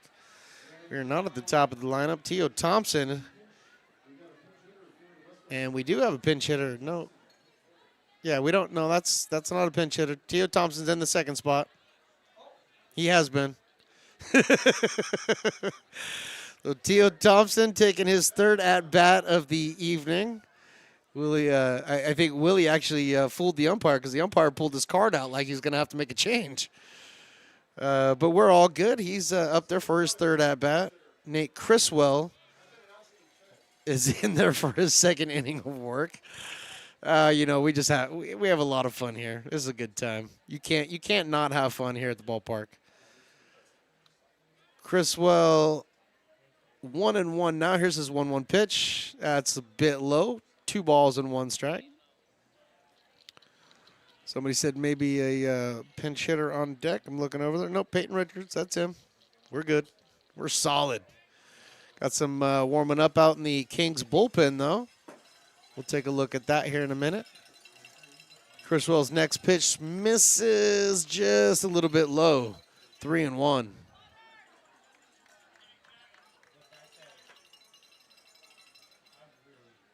So here comes the 3-1 count from Criswell. This one's chopped right back to him. Takes 5 steps over, underhands, and by a half a step, gets Tio Thompson at first base. So Thompson clearly a lefty getting out of the box quick. I'm not sure Criswell thought he was that fast, but was able to get the underhand toss to Hansen just in time. 1 down here. Peyton Richards now. Richards out of UOP. Rocking the yellow cleats. Swinging the yellow bat with the yellow numbers on the back. It's a pretty good look. 1-0 turns to 2-0 now. Center fielder for the West Coast Kings tonight.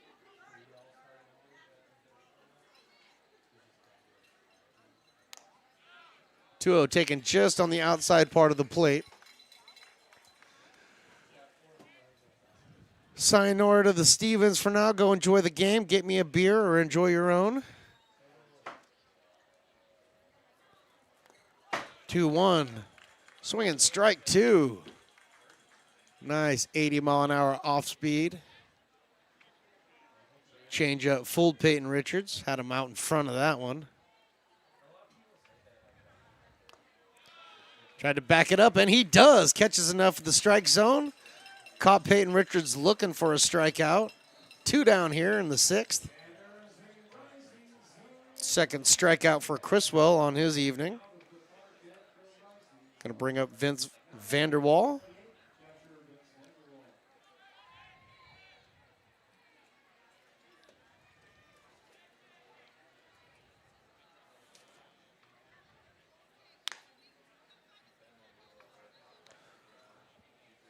First pitch taken for a ball by Vanderwall.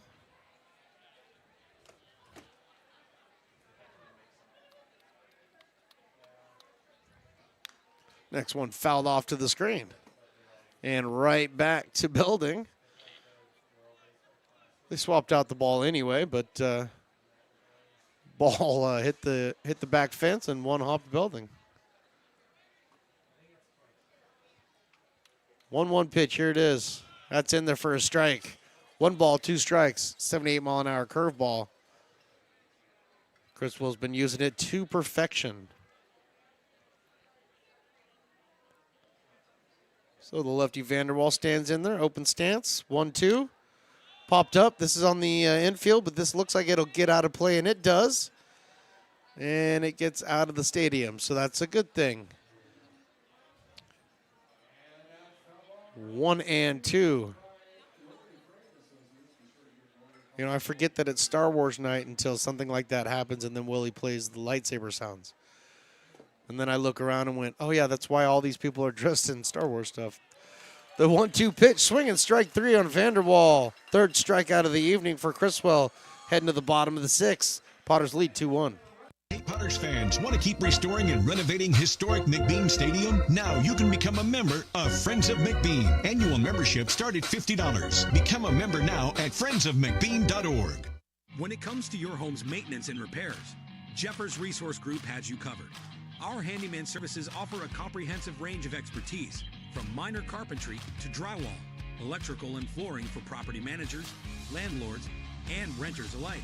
We ensure that every job is completed to the highest standards, so you can have peace of mind. Contact us today to discover how Jeffers Resource Group can help keep your home in top shape.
Mason Belding to lead things off here for the Lincoln Potters in the bottom of the 6th inning. Facing Dylan Hatsferson in his 3rd inning of work, and he fouls this one off over towards the bullpen of King's Activity currently. There's a baseball and I think maybe a hacky sack and a stretching machine. So they got it going on in the bullpen for the Kings right now. But Havertson still on the mound. His 0-1 is taken outside for a ball. 1-1. Havertson is he was hiding that fastball for a while. He's throwing nothing but 80, 81 mile an hour off speed, and then started pumping the fastball up just like that at 87 miles an hour. So Belding in there. Behind in the count 1-2. Kenny Winters to follow.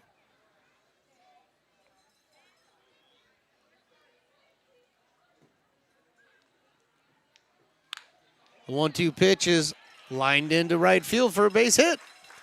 Mason Belding's got a clean single, 2nd hit of the evening for Belding.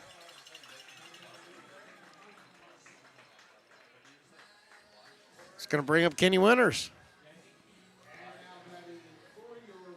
Winters grounded out in the 2nd and the 3rd inning. So now he's here up in the 6th trying to do some damage. At worst, get Belding into scoring position. right now. Halfterson is out of the stretch for the first time. The first pitch that Winter sees, he fouls off.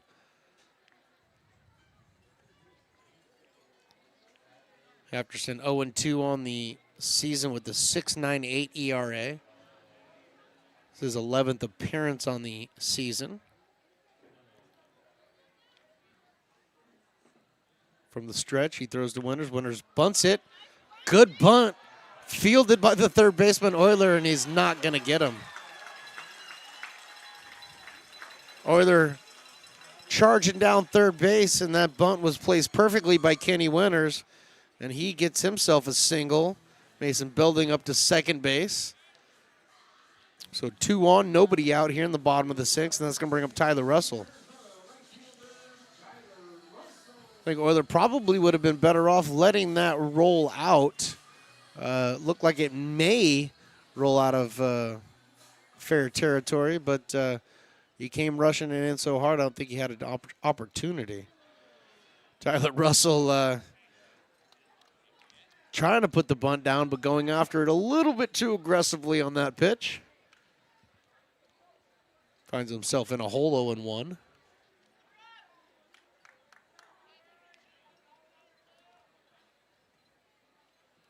Halfterson's next pitch is bunted to third base, but it is foul. So Russell now in the hole 0-2. I imagine is probably not bunting now.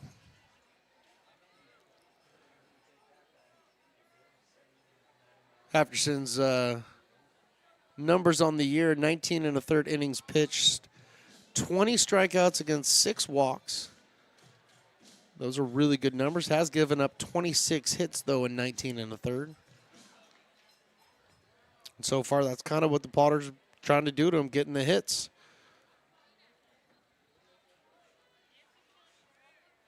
Here comes the 0-2 to Tyler Russell. Swinging strike 3. So Russell goes out on strikes. Third strikeout for Halfterson here in his 3rd inning of work.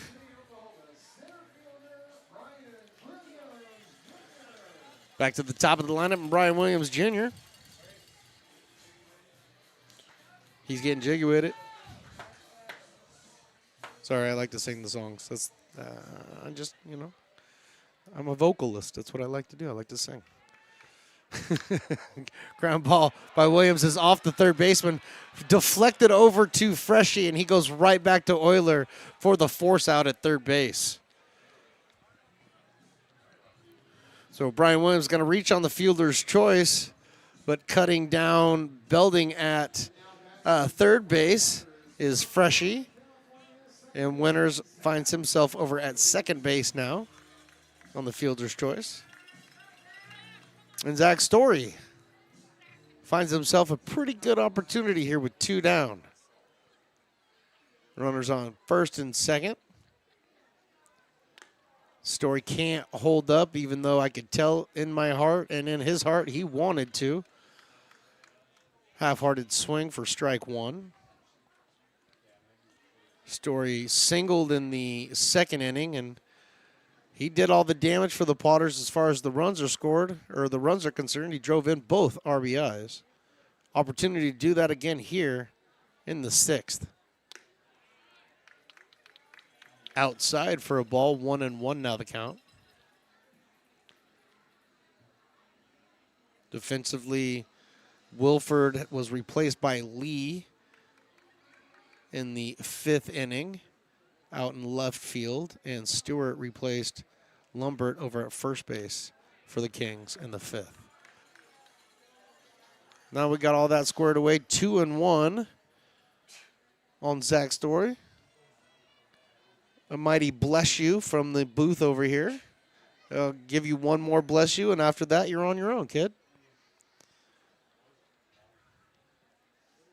Ty McGraw on deck if Zach Story can keep things going here, but Zach's going to call a quick timeout. Just the batting gloves. Not the Nomar Garcia Parra adjustment of the batting gloves, but he adjusts them. The Nomar. 2-1, here it is. 3-1. So an easy take for Zach Story. Got himself in a tremendous hitters count. 3-1. Story pick a pitch right where he wants it. If he sees it, he drives it. Here comes the 3-1. Inside ball 4. Throw down to third, doesn't matter because Zach Story draws the walk. First walk issued by Halfterson so far tonight. But that's going to load the bases up for one of the heavy hitters for the Lincoln Potters. And they got a couple of them, but right now it's Ty McGraw's turn, the DH tonight. He came in batting for the season, .401. So this guy can hit, and he launches one to center field.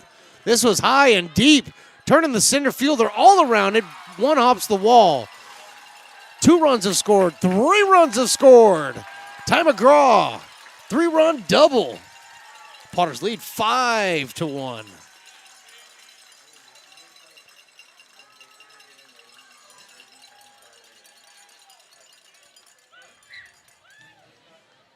Ty McGraw, just RBI machine, driving in 3 with that 2-out double.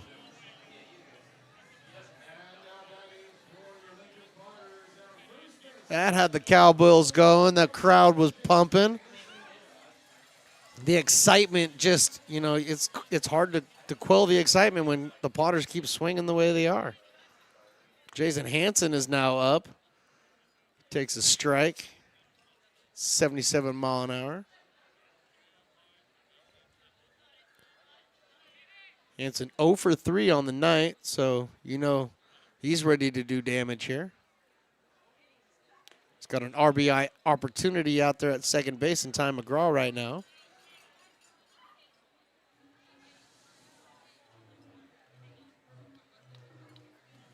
The right-hander, UC Davis product. Stands in there with the 1-1 count. Halfterson delivers. Jason swings through that pitch. 87 mile an hour fastball. Call that one the creeper fastball. That just crept up on Jason Hansen. So now he's quickly behind 1-2.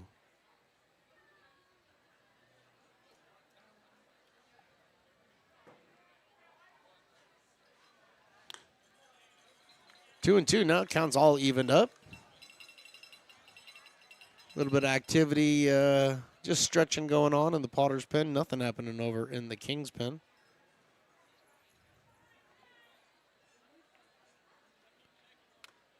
Two is inside. 3-2.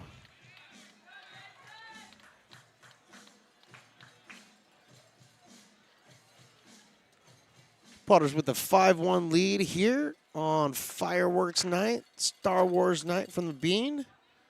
3-2 pitch coming to Jason Hansen. He hits this one up the middle, but he hits it right at Furuta, and he makes the catch. Line drive out by Jason Hansen, and through 6 here in Lincoln, the Potters lead this one 5-1.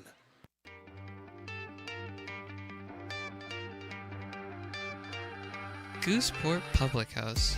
We have sports on 10 big screen TVs, 23 beer taps with classics and crafts, a full bar with creative craft mixed drinks, live music, and most importantly, great fresh food. In downtown Roseville off Vernon Street, only 15 minutes from the ballpark. See ya at Gooseport.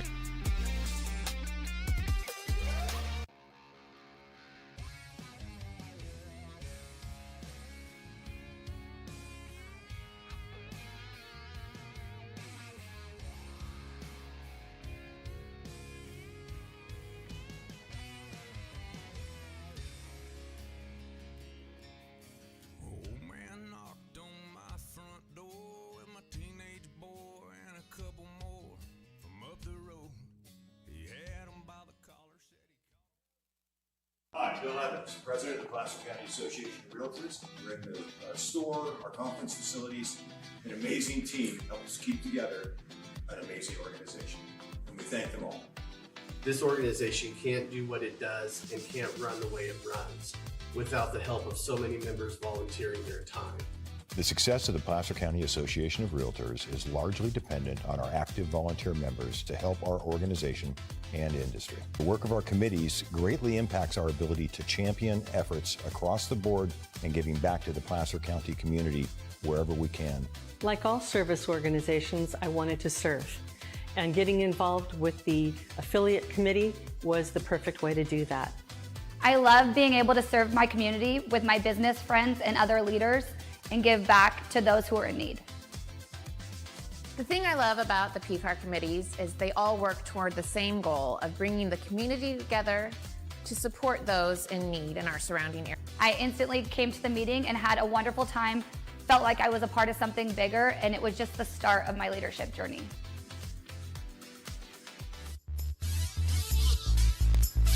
Back here, top of the 7th, got a new pitcher, Nick Bronzini, on the mound for the Potters, a lefty. He's ready to throw his first pitch to Euler, and it misses inside for a ball.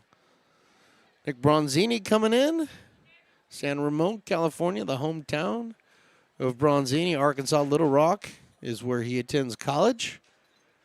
And the lefty kicks, and he has one hit right up underneath his feet for a base hit into center field. So Euler gets his first hit of the evening after striking out in his first 2 plate appearances.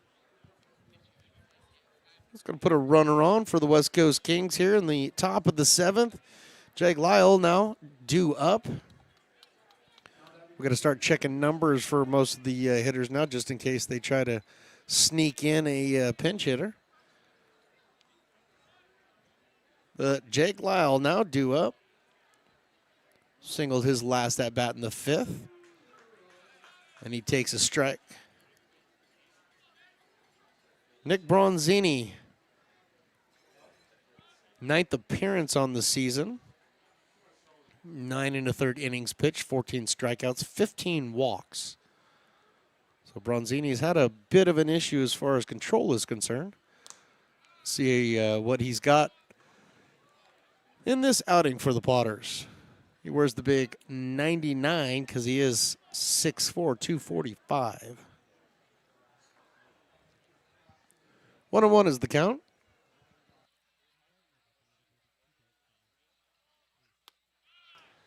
Next pitch is in there for a strike. 1-2.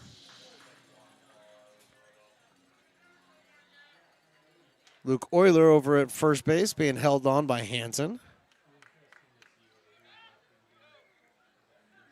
Not much of a lead by Euler. The 1-2, here it is. Curveball just misses. 76-mile-an-hour curveball. It was good, but it was outside, and it just missed. If I was Lyle, I wouldn't be taking that pitch again. It's just a little too close to be taken. 2-2. 3-2.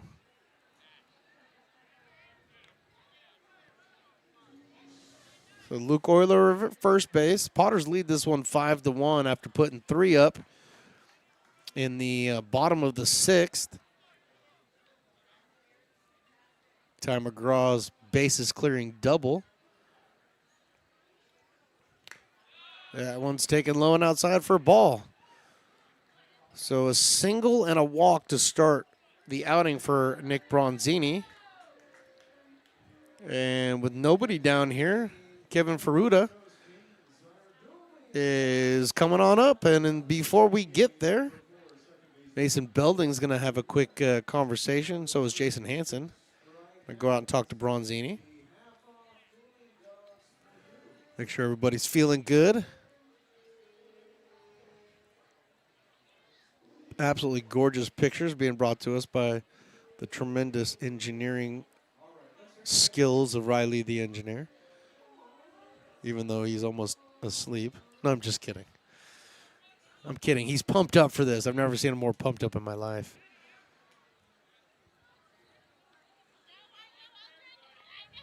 So Ferruta stands in there. Bronzini pitches. This one's fouled off the screen. 89-mile-an-hour fastball.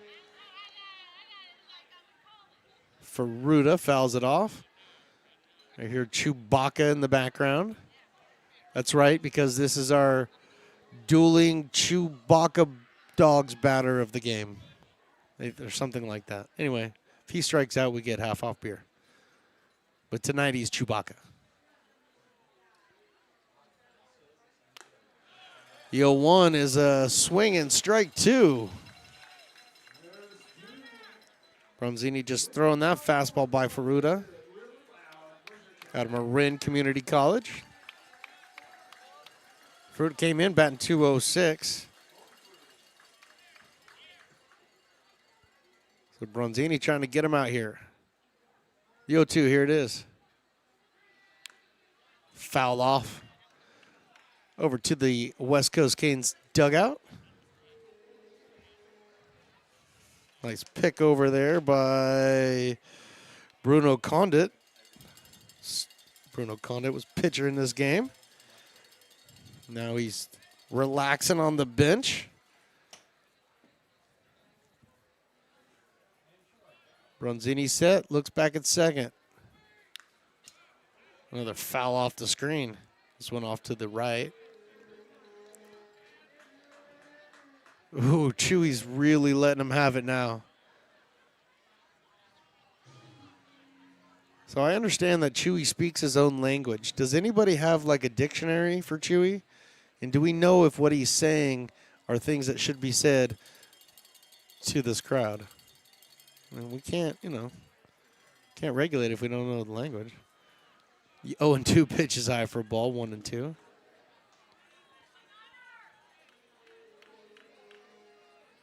I mean, does that mean we want to strike out? Or does that mean we want half off beer? Is that what that means? I need somebody to translate that for me. I need an app on my phone. Got him swinging. Foul tipped at the plate. But Ferruta goes down on strikes. One down here in the 7th inning. First strikeout for Bronzini. Criswell went 2 innings, giving up 1 hit and 1 run with 1 walk and 3 strikeouts.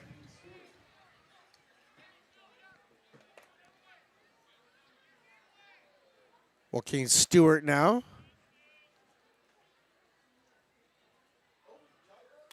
Bronzini's first pitch is swung on and missed. 89 miles an hour for the outside part of the plate. Stewart could not hold up.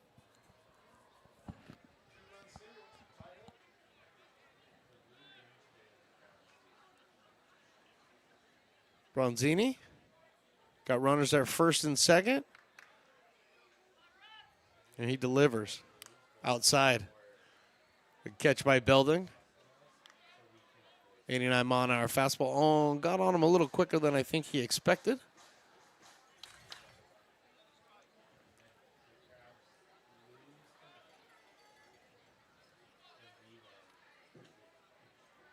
Euler out at second. Lyle at first. Nobody being held on. 1 down. Swinging strike 2. Sitting at 88 miles an hour with that fastball. Get Stewart to swing.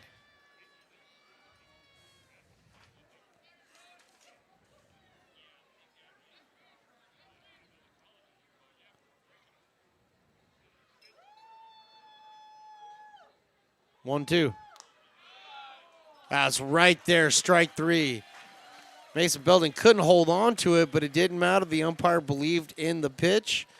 Called it strike 3 looking. And now there's 2 down here in the 7th inning.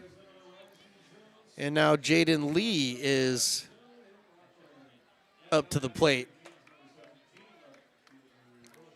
This is Jaden Lee's second at-bat of the evening after coming in for Andrew Wilford. Struck out his first at-bat. Lee fouls this one out of play.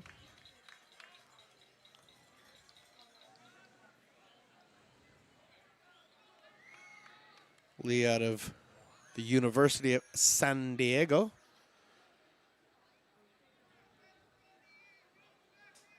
So the right-handed battery stands in there. twirling the bat over his head. Bronzini sets. That's in there for a strike. So quickly ahead of Jaden Lee, 0-2.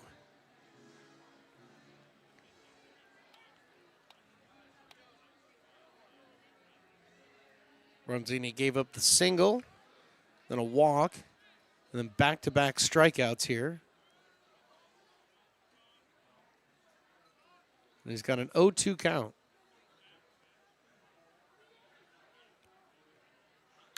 This one is a grounder up the middle, coming into Story, unable to field it cleanly. The ball is kicked around in the middle of the infield, but Bronzini was there and was able to scoop that one up.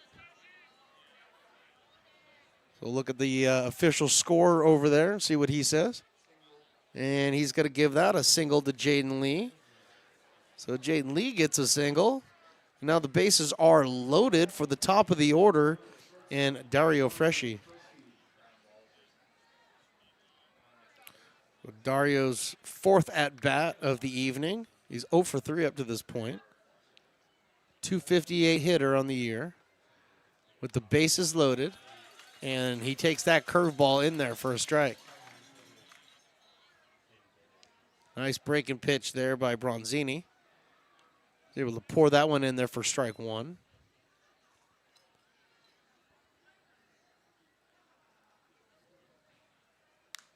This one is fouled out of play, so Bronzini quickly ahead of Freschi, 0-2.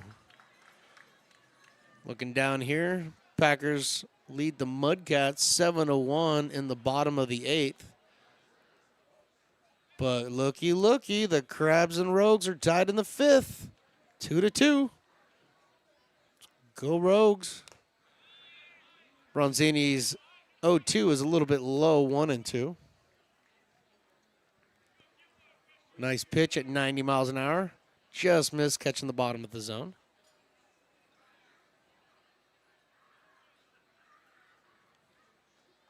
There's a man with a hot dog. Good man. The 1-2 is a line drive into center field. Up with it is Brian Williams. He gets it in, 2-run score. And the Kings now trail this one 5-3. So the single by Freschi drives in 2. Coming in to scores Euler and Lyle. And on the hit, Jaden Lee finds himself over at third base. Still with 2 down here. Thompson, 1 for 3 on the evening. Lefty got a little bit of speed, showed it in his last at-bat. Almost beaten out the slow roller back to the pitcher.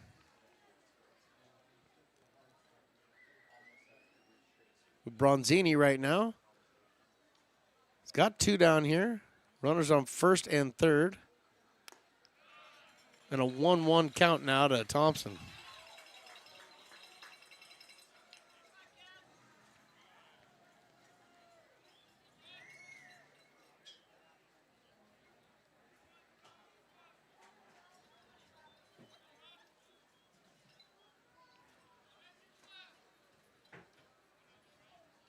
Leads are at first and third. Here comes the pitch. Off the outside part of the plate, 2-1.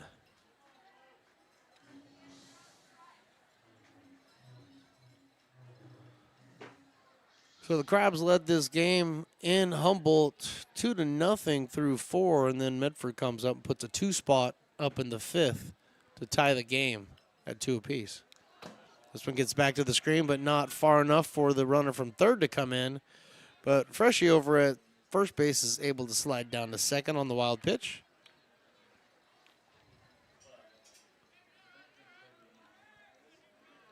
And now Bronzini is in a bit of a tough spot. 3-1 now. Runners on second and third with 2 down. Potter's only holding a 2-run lead here at 5-3.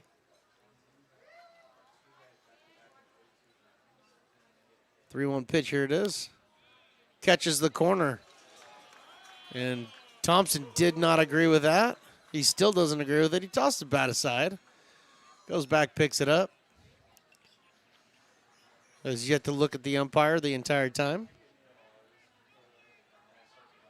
And because he didn't agree with it, he's ready to go. 3-2. Bronzini's got to make the right pitch here. Down low, ball 4. Thompson taking off all the stuff and throwing it with a little bit more fervor than he did the first time. But he draws the walk. Bases are loaded once again. And Peyton Richards now coming up.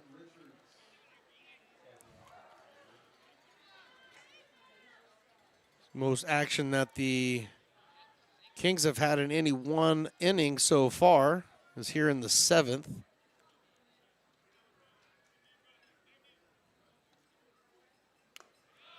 Bases loaded, 2 down here, and Peyton Richards takes that first pitch in there for a strike. Peyton Richards, 276 on the year. 0 for 3 on the day. What a dangerous hitter from the left-hand side. Bronzini's going to have to be careful. Here's the 0-1. And the 0-1 hits him. The 0-1 hits him, hit by a pitch, driving in a run. The game is now 5-4.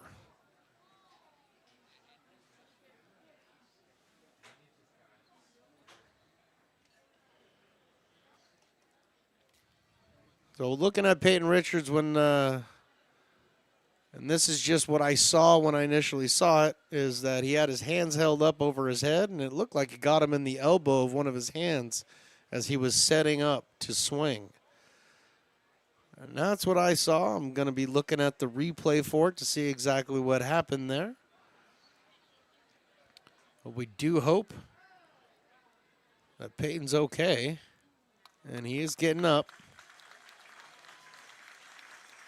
And it did look, it looked like it got him maybe in the lead elbow or tricep or somewhere in that vicinity. But as he was kind of getting his swing started, it had his hands above his head, and Bronzini just got him. And Eli Garcia is making the slow walk out from his position. And he is going to be making a pitch and change, and we will be back in just a minute with the ID of the pitcher and all of that information right after this on Stone's Broadcast Network. Astro Air Design Incorporated, where you feel the difference. We are a locally owned and operated heating, air conditioning, and custom sheet metal company committed to the highest quality of craftsmanship at a competitive price. Our trained and certified technicians have the knowledge and experience required to install, maintain, or repair your home comfort solutions. Our upfront pricing gives you the peace of mind because you know your price is locked in. Call Astro Air Design Incorporated today. Here in Michigan, we do more than just survive the winter. We thrive during it. You simply can't keep us away from what we love most: great times and amazing beer. The snow transforms the landscape and lays the path for adventures yet to be had. Trails ready to be explored, and freshly groomed hills ready for the first run of the day.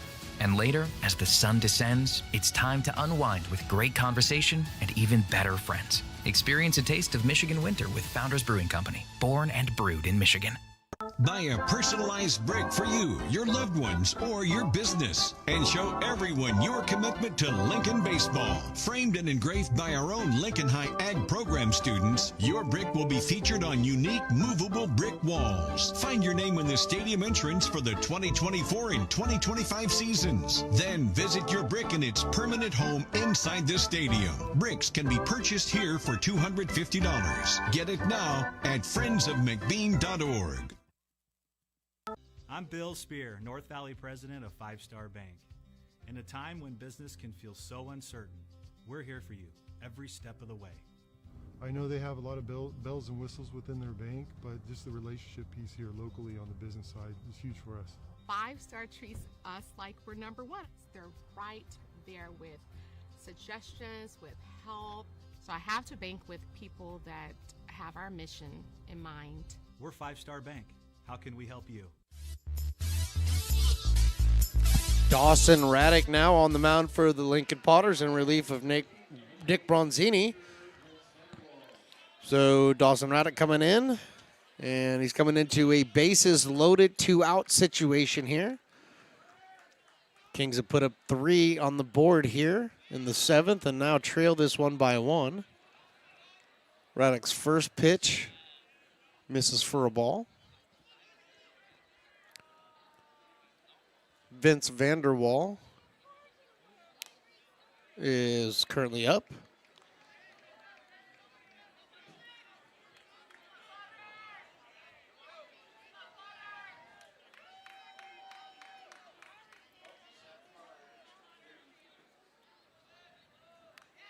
One's fouled off to the screen right at the cameras, and we don't like that. So looking at a 1-ball and 2-ball and 1 strike on Vanderwall. Raddick's next pitch is fouled out of play over towards the grassy berm. Scattered a bunch of people. Didn't look anybody got hurt. And the ball has been picked up by a kid. So everybody's happy. Richards at first. Thompson at second. Freshie at third. Pitch by Dawson Raddick. Missed outside, but the crowd wanted it. They really wanted it. You heard the oh, but it missed. 3-2. Full count, bases loaded. Swinging, strike 3. Vanderwall goes down on strikes for the 3rd time tonight. But the Kings put up 3, and after 7.5, the Potters lead it by 1.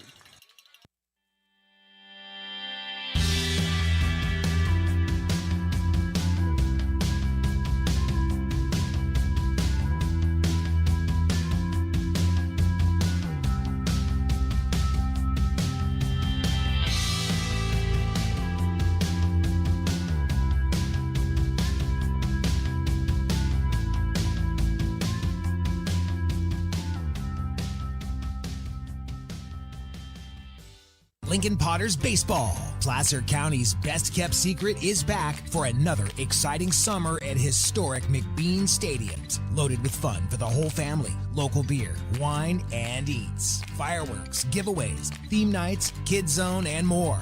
Come join in the fun and enjoy small-town baseball with Major League Entertainment. Tickets on sale now at LincolnPotters.com. Lincoln Potters Baseball. Come on out and join in the fun.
Ethan Lee out to lead things off here for the Potters in the bottom of the 7th, where the Potters just gave up a 3 spot in the top half of the inning.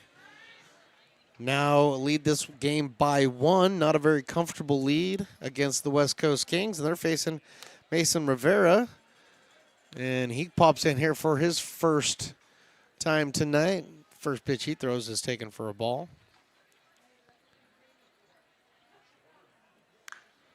This one is hit over to third base, fielded by Euler. Fired over to first base for the first out. Stewart, the new first baseman for the West Coast Kings, and there's one down here. Lethan goes down quietly. Tristan Russell now finds his way up to the plate. Dylan Hatferson went 3 innings for the Kings, giving up 4 hits, surrendering 3 runs. only walking 1 and striking out 3. So now Mason Rivera coming in out of Fresno State.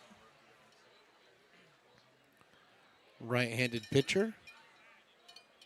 Out of the windup right now, and he fires the 89-mile-an-hour strike in there to Tristan Russell.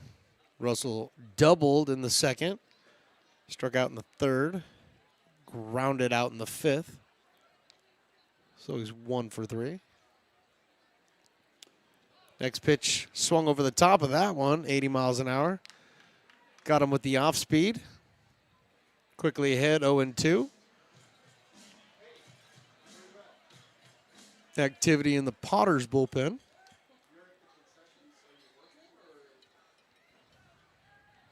The 0-2 got Tristan Russell swinging. So 2 quick outs here to start the bottom of the 7th inning.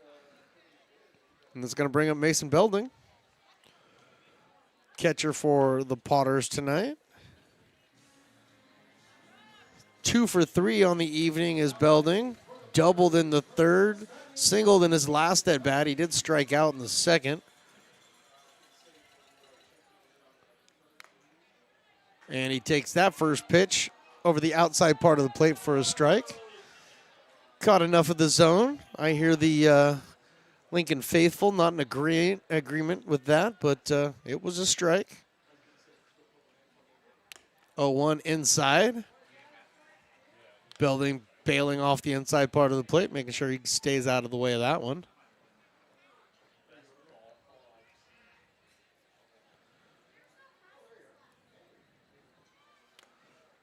Next pitch is low and inside for a ball, 2-1. Now the sun's setting just a little bit. I can see all the kids with their lightsabers and stuff. Definitely telling it's a Star Wars night now, because all the kids have their lightsabers, and there's a lightsaber war in the berm. This one's lifted out to center field. Drifting back is Richards, and he's going to make the catch for the final out in the 7th. We head to the 8th. Potters lead this one 5-4. Hey, Potters fans, want to keep restoring and renovating historic McBean Stadium? Now you can become a member of Friends of McBean. Annual membership start at $50. Become a member now at friendsofmcbean.org. This job is the Esplanade at Turkey Creek phases 4 and 5. Our scope of work for this project is full scope, so we've got all the underground, all the joint trench, and all the topside included with it. We're putting in sewer pipe, manholes. We're not doing services yet. We go through and do all the main line, and then we come back and do all the services after that. I would say this project right here, the one we're working on, is probably about a 2-month project. It's very costly to the developer, so beating the schedule is very important, more important than most projects. It's got a lot of groundwater, so we've got an extensive groundwater pump system in place. It's just cool to be a part of the built environment and know that for the next 100 years that people are going to use and enjoy what we've created here today.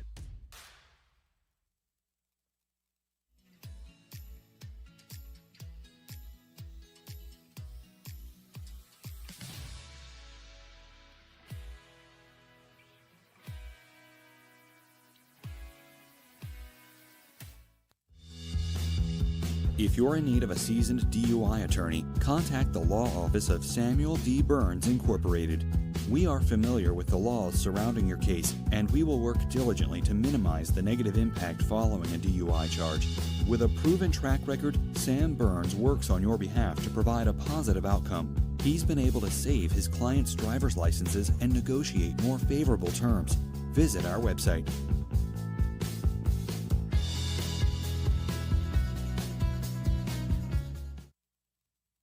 So many local businesses trust Wizzix Technology. Here we are in the top of the 8th inning. Potters are leading this one by 1, 5-4. New pitcher on the mound, Ryan Stone, coming in. Taking over for Dawson Raddick, who came in for 1 out there in the 7th inning and was able to record that out. Now Ryan Stone to face Luke Euler.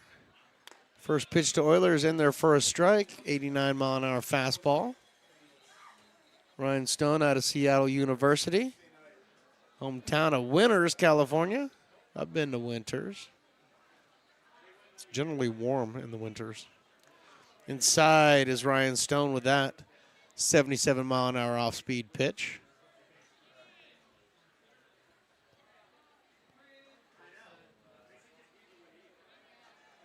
So 1-1 now on Euler. Euler drives this one out into right center field. This one's hit pretty well, but Brian Williams tracks her down and puts her away for the first out.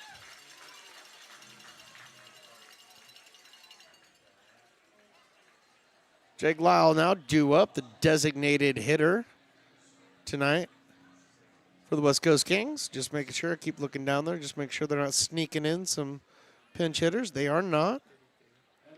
Lyle is 1 for 2 on the evening. Drew a walk his last at bat, came around and scored. Singled in the 5th, flew out to right in the 3rd, or in the 2nd. First pitch that Stone throws him is an off-speed pitch, low and outside. Tried to go do my duties in between the innings there, opened up the door and saw that there's a line for the bathroom about 30 people deep on each side, and that caused me to turn around. This pop fly is shallow infield, coming all the way in from left field is Ethan Liao, and he puts that one away for the second out. So 2 quick outs here in the 8th inning. And that's going to bring up Kevin Ferruta.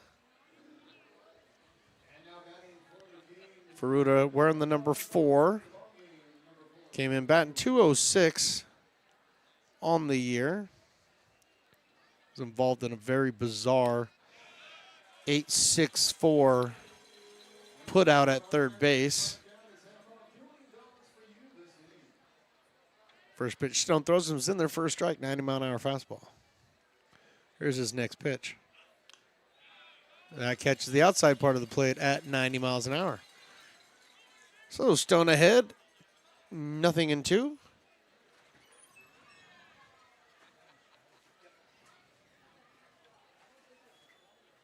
Here comes the 0-2. Stone throws, fouled off by Ferruta. 91 miles an hour on the fastball. Ferruta fouled it straight back, so he's definitely on it. Let's see what Stone does here with the 0-2.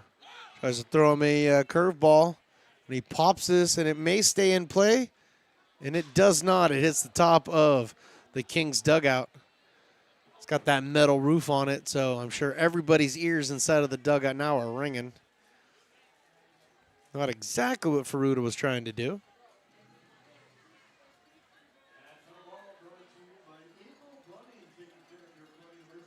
But he makes it back up to the dish, picks his bat up, and he's ready to rock and roll.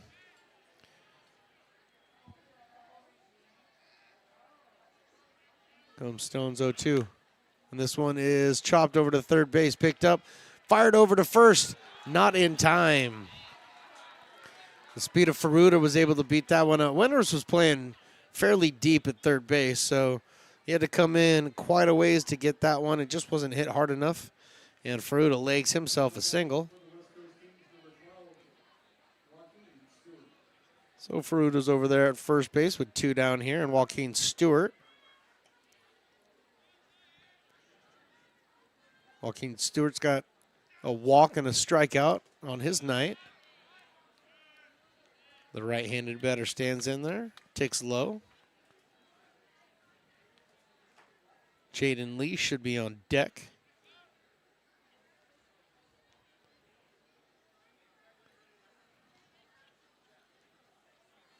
Stone's 1-0 is hit past the dive of Story at second base and into right field for a single.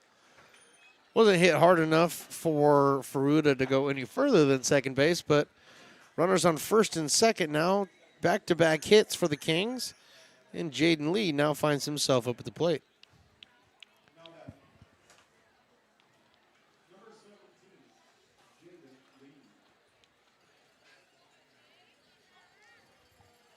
So Jaden Lee, third time up tonight. He came in for Andrew Wilford and took over out there in left field. 1 for 2 with a single.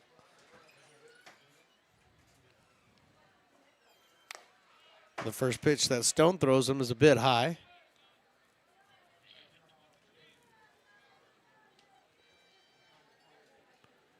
Lee's solid single off of Bronzini in the 7th kept things going for the Kings.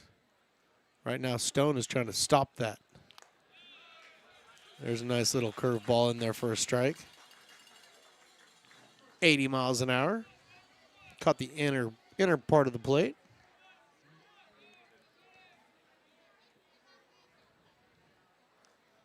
Potter's got a 1-run lead here. Top of the 8th. This one's grounded over and past the second baseman and into right field. 1 run is going to come in, and that's going to tie the game up. So Jaden Lee comes through with a single, and he drives in a run. And now this game is tied at 5.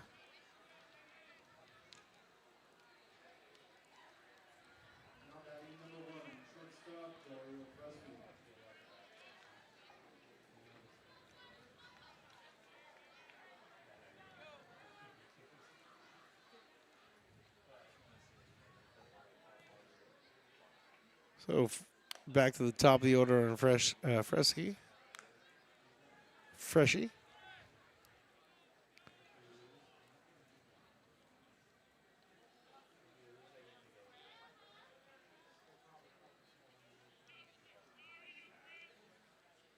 The 1-0 pitch, here it comes. Swinging, strike 1.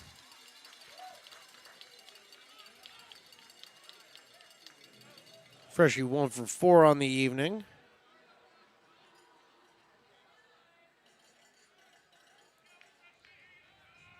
Freshie also has 2 RBI from the 7th, so you got to make sure to keep him in check.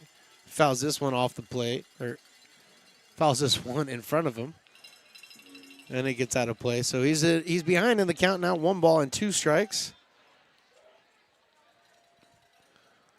Potters want to put a stop to this right here, right now, because I don't want to tell you what I'm seeing in the bottom of the 5th in Arcata.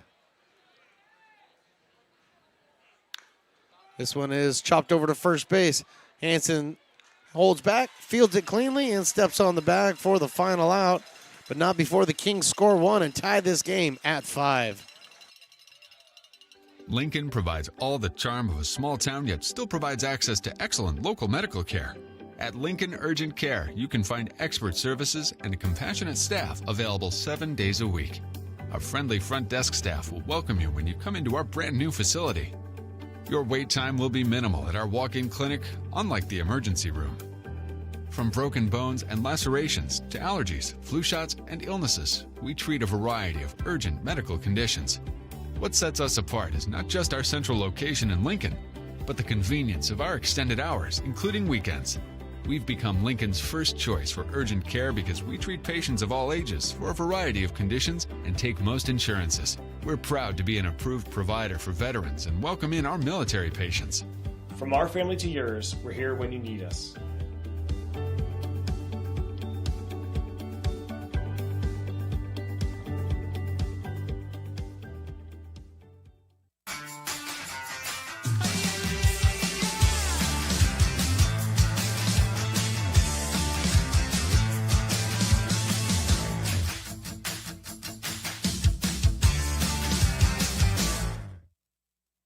Hey, baseball fans, you may have noticed our scoreboard goes out from time to time. You can help us get a new one. Give $20 and get a chance at winning 2 tickets to some of the region's biggest events, like the Outlaw Festival with Willie Nelson, Bob Dylan, and John Mellencamp, a Sacramento Kings game, or Ringling Brothers Circus. All proceeds benefit the Big Swing Capital Campaign. You can buy now at friendsofmcbean.org.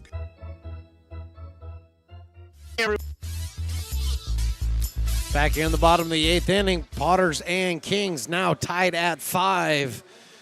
And there has not been good news coming out of the Healdsburg game. We'll go back here and check this again. But right now, the Crabs have a 7-2 lead over the Rogues. There's a shot out into right field, but that's going to get out of play by Kenny Winters.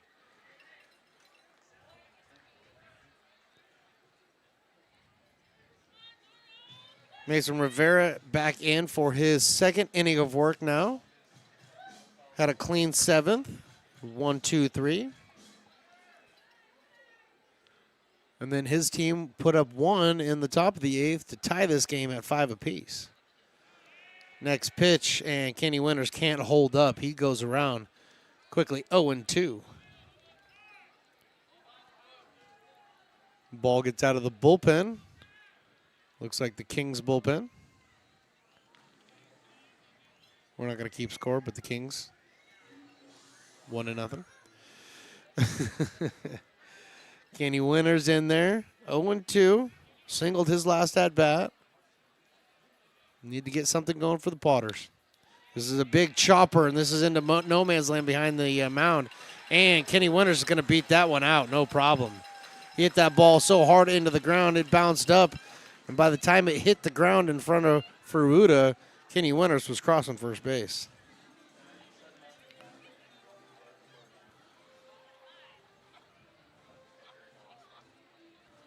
So I know it says 97 off the bat, but I'm not sure how they could determine that because it only went about 3 feet in front of him. So, it went 1 feet in front of him. All right, well, at least it realizes that.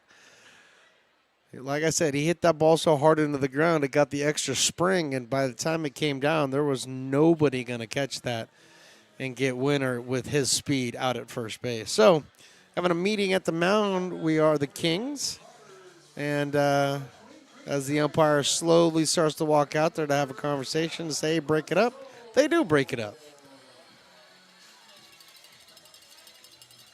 And Eli and his third base coach are having a conversation. So now everybody's returning back to their positions. Tyler Russell getting ready for his at-bat here in the bottom of the 8th with 1 on.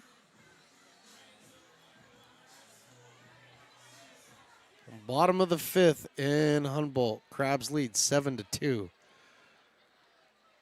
The Potters absolutely is a must-win game for them. There's a bunt right out in front of the pitcher, picks it up. He fires down to first, and he gets the out at first, but not before Kenny Winters finds himself over at second base. So the sacrifice works.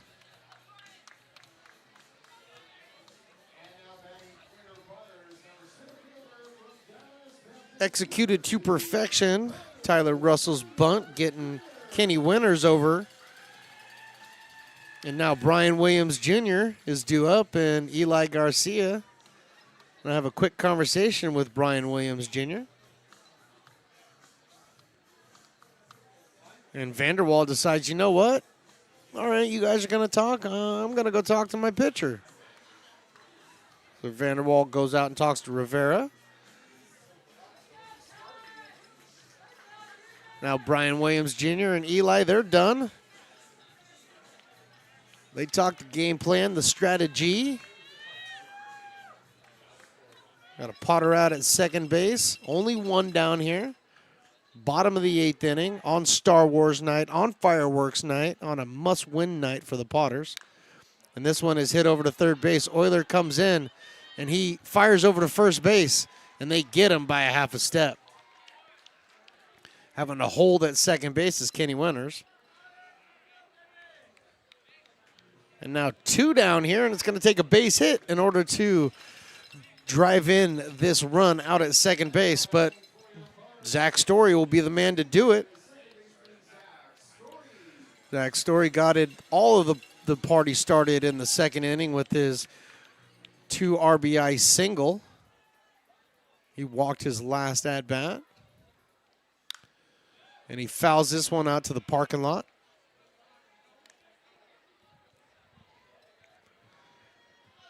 Zach Story playing a really nice second base tonight for the Potters. Got a UC Davis. The righty stands in.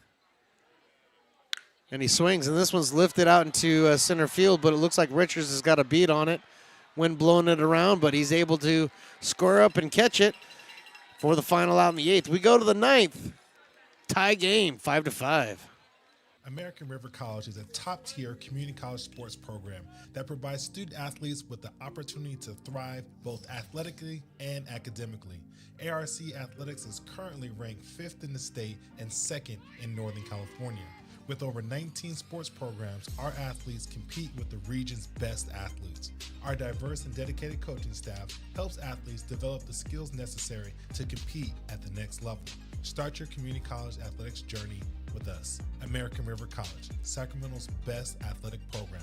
Go Beavers.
You are Laborers Rising.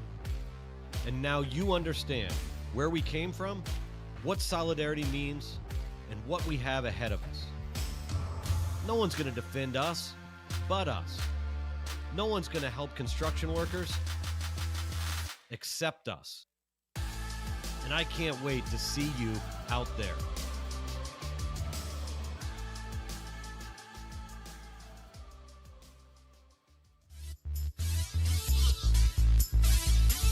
Top of the ninth inning for the Lincoln Potters and the West Coast Kings. West Coast Kings do up T.O. Thompson, Peyton Richards, and Vince Vanderwall coming in to face Evan Williams. Evan Williams, essentially the closer for the Lincoln Potters this year. This is his 16th appearance. So that's 7 saves on the year, 16 innings, 33 strikeouts versus 3 walks, and only 11 hits. So Evan Williams on there to deal, and he starts dealing at 87 miles an hour. Strike to T.O. Thompson, Ohlone College. 1 for 3 so far on the evening. And he takes the next pitch on the outside part of the plate for a strike as well. Quickly behind, 0-2.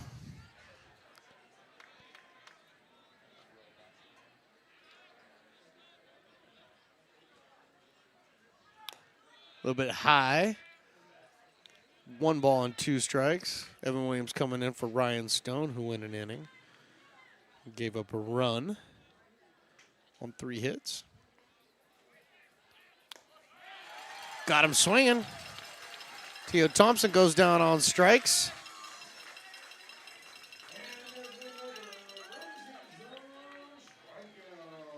It's going to bring up Peyton Richards, who Peyton was the gentleman who was hit, we believe, in like the forearm, elbow area his last at-bat.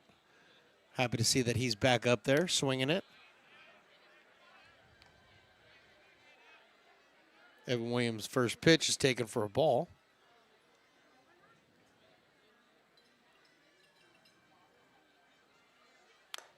Next pitch, swing and strike.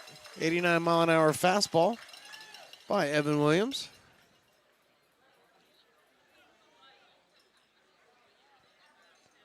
One and one now the count. Outside for a ball. 2 balls and 1 strike. Absolutely huge, huge crowd. There's even bigger crowds gathering outside of the building currently. Fireworks night.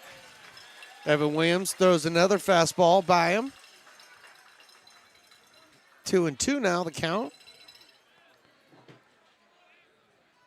We were getting excited for the final fireworks night of the Potters season here. The penultimate game tonight. And got him on strikes, says Evan Williams.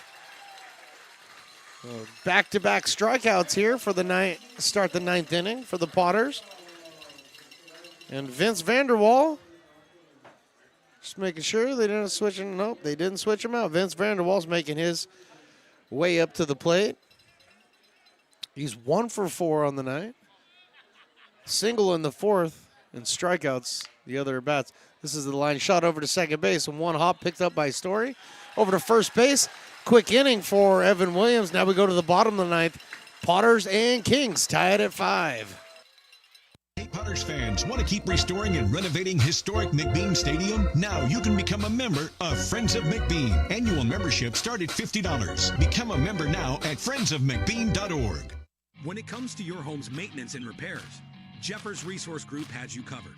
Our handyman services offer a comprehensive range of expertise, from minor carpentry to drywall, electrical and flooring for property managers, landlords, and renters alike. We ensure that every job is completed to the highest standards, so you can have peace of mind. Contact us today to discover how Jeffers Resource Group can help keep your home in top shape.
Bottom of the 9th from McBean.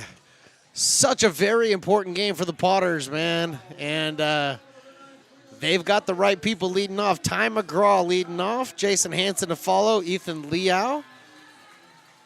3, 4, and 5 hitters for the Lincoln Potters tonight. Mason Rivera back in here for his 3rd inning of work. He's been very good through the first 2. Only giving up 1 hit on 1 strikeout. But right now, Ty McGraw takes that first pitch for a ball.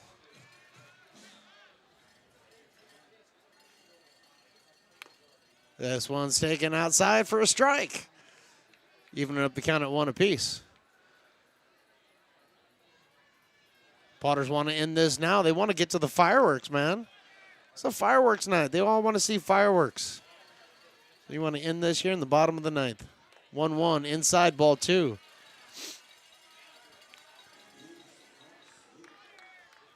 No activity in either bullpen at this point. So it's Rivera versus McGraw. Righty versus lefty. Here's the 2-1. This one is lifted into left field. Lee circling around out there. The wind's blowing a bit, and he's able to make the catch for the first out here in the 9th.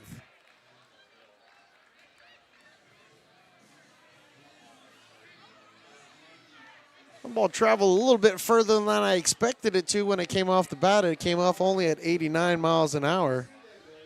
But it ended up traveling pretty close to the warning track out there in left field. So maybe there's a little something going out there in left field, and maybe Jason Hansen can show us exactly what it is. First pitch Hansen sees is in the dirt.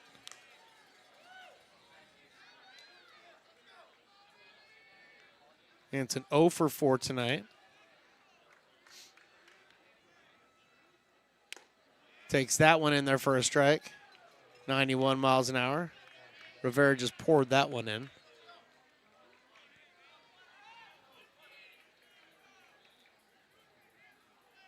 Here comes the 1-1. It's chopped at the plate.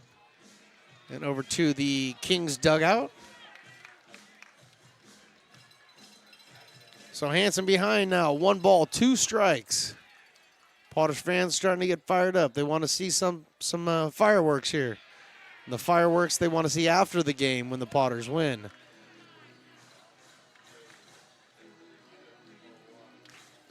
We wouldn't mind some fireworks from Jason Hansen, though, right here, right now.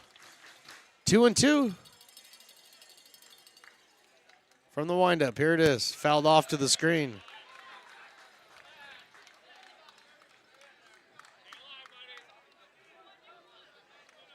Stays right at 2-2.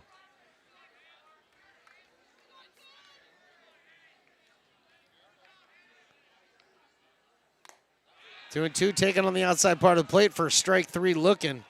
Hansen down on strikes for the second time tonight. Second strikeout for Rivera tonight. And that's going to bring up Ethan Leo. Ethan Leo, 1 for 4 on the evening, singled in the fifth. 303 hitter on the season. All Ethan needs to do is get on base at this point. Start the rally right here. First pitch from Mason Rivera, though, is a ball. Evening up the count at 1 apiece now.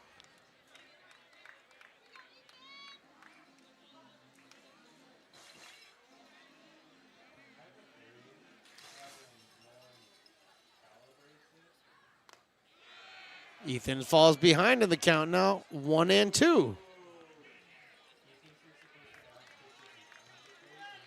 But at 1,700 umps here in the building, none of them believe that that was the call. The only one that matters is behind the plate. Tries to get the fastball in there, but does not. 2-2 the count.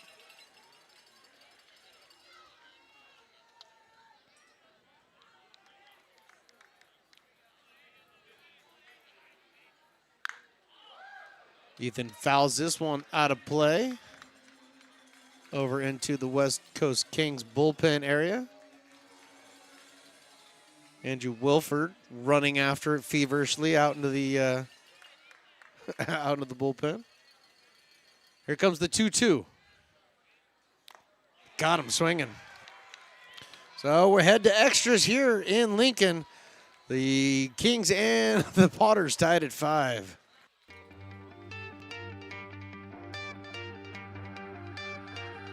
Gooseport Public House. We have sports on 10 big screen TVs, 23 beer taps with classics and crafts, a full bar with creative craft mixed drinks, live music, and most importantly, great fresh food. In downtown Roseville off Vernon Street, only 15 minutes from the ballpark. See ya at Gooseport.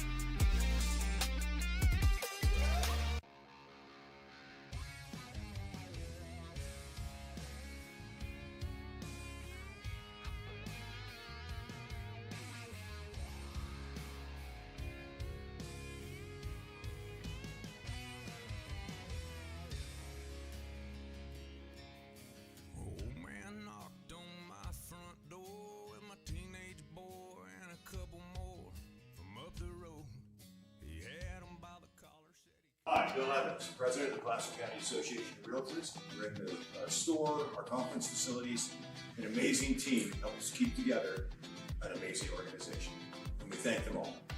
This organization can't do what it does and can't run the way it runs without the help of so many members volunteering their time.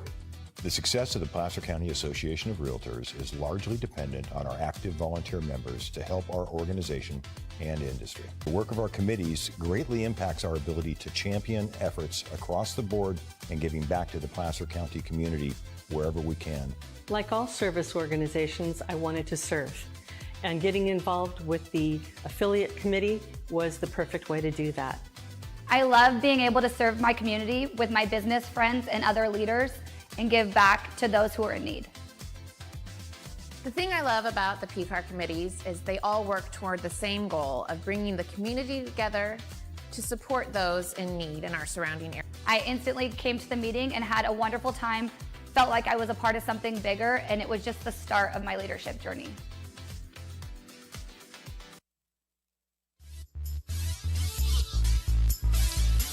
All right, we got extra innings here in Lincoln, California. The Potters and the Kings are all tied up at 5.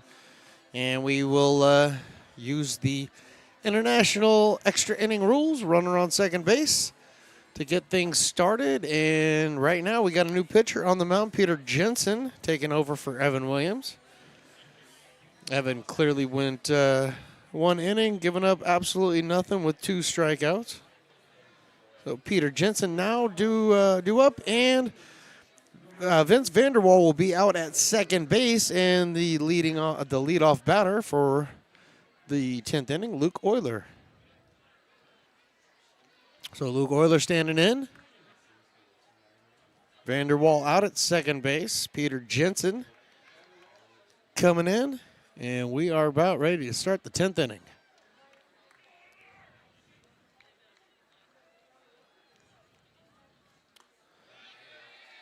He went around, strike 1 on Luke Euler.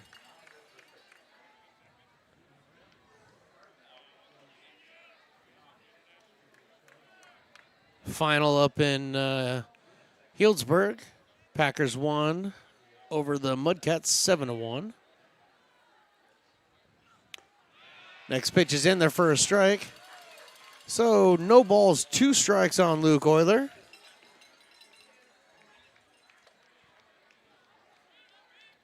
Crabs have an 8-2 lead in the top of the 6th over the Rogues. This is an absolutely must win for the Potters right here. This one is grounded over to first base, picked up by Jason Hansen, goes over to first, unassisted. On the play, Vanderwall goes over to third base, 1 down here. That's going to bring up Jake Lyle.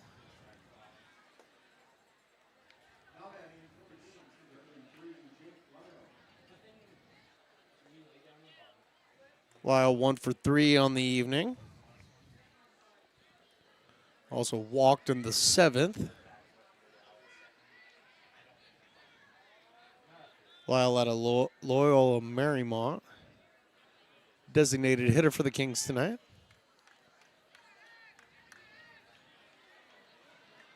Right now, Peter Jensen's got to focus in on Jake Lyle. Mason Belding behind the dish. Got to make sure he keeps everything in front of him to keep that runner at third. First pitch is fouled off to the screen.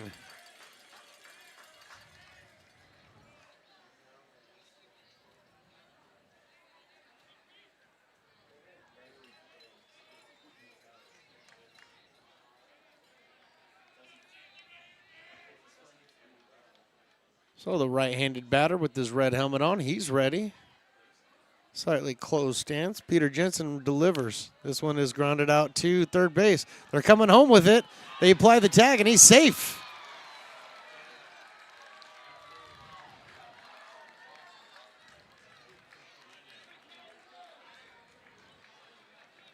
So the fielder's choice allows, that's a single. I almost put it as a fielder's choice. Single by Lyle, and that allows Vanderwall to score. And the Kings lead this one 6-5.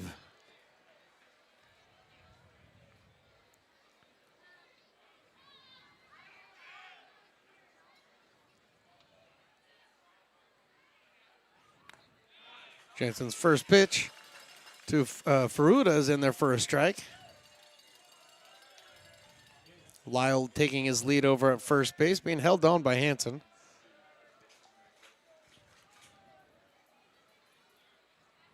I understand the play by Winters there. Just did not work out. That 0-1 gets past Belding, and that's going to allow Lyle over to second base. So now you give a runner in scoring position for free with only 1 down here. 1-1 now on Ferruda. Joaquin Stewart on deck.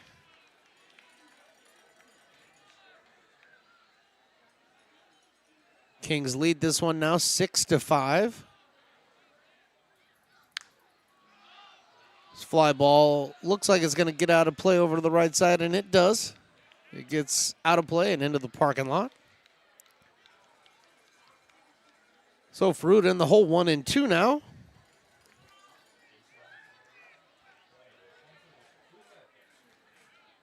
Lyle out there at second base with nobody holding them on.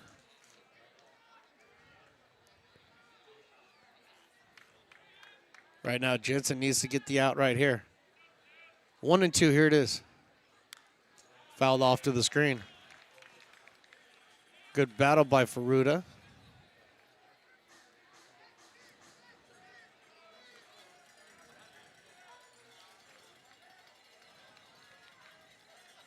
The cutest little ball boy ever came out and delivered some baseballs to the umpire.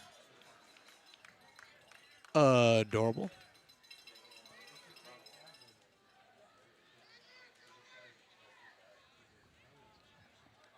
Here comes Jensen's 1-2. Did he swing? Anybody gonna check? We got to check somewhere. And he did not. 2 and 2.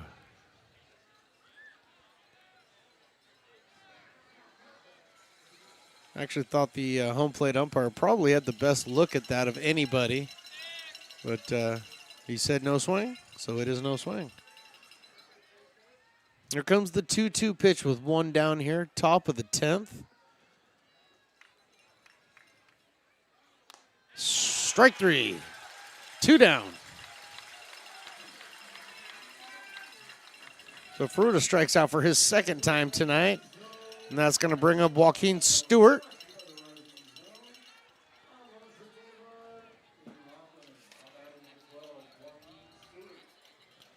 Joaquin Stewart stepping in for his 4th at-bat. He came in the 4th inning. Then he had a walk, a strikeout, and a single his last at-bat. He was 1 for 2. He fouls this one off to the screen. Really nice swing on that 86-mile-an-hour fastball.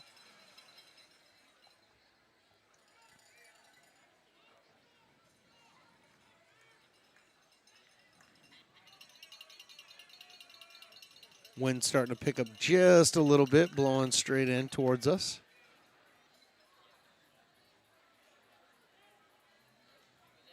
Jensen ready, kicks, deals. Swinging strike 2.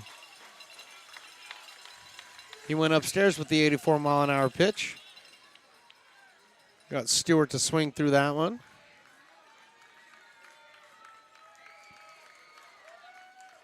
Potter fans starting to get loud, realizing that this is 1 strike away from ending the top of the 10th. And they got him, strike 3. So the Kings score their run in the top of the 10th. Bottom of the 10th coming up. The Potters got work to do. They trail this one 6-5. Astro Air Design Incorporated, where you feel the difference. We are a locally owned and operated heating, air conditioning, and custom sheet metal company committed to the highest quality of craftsmanship at a competitive price. Our trained and certified technicians have the knowledge and experience required to install, maintain, or repair your home comfort solutions. Our upfront pricing gives you the peace of mind because you know your price is locked in. Call Astro Air Design Incorporated today. Here in Michigan, we do more than just survive the winter. We thrive during it. You simply can't keep us away from what we love most: great times and amazing beer. The snow transforms the landscape and lays the path for adventures yet to be had. Trails ready to be explored, and freshly groomed hills ready for the first run of the day. And later, as the sun descends, it's time to unwind with great conversation and even better friends. Experience a taste of Michigan winter with Founders Brewing Company, born and brewed in Michigan.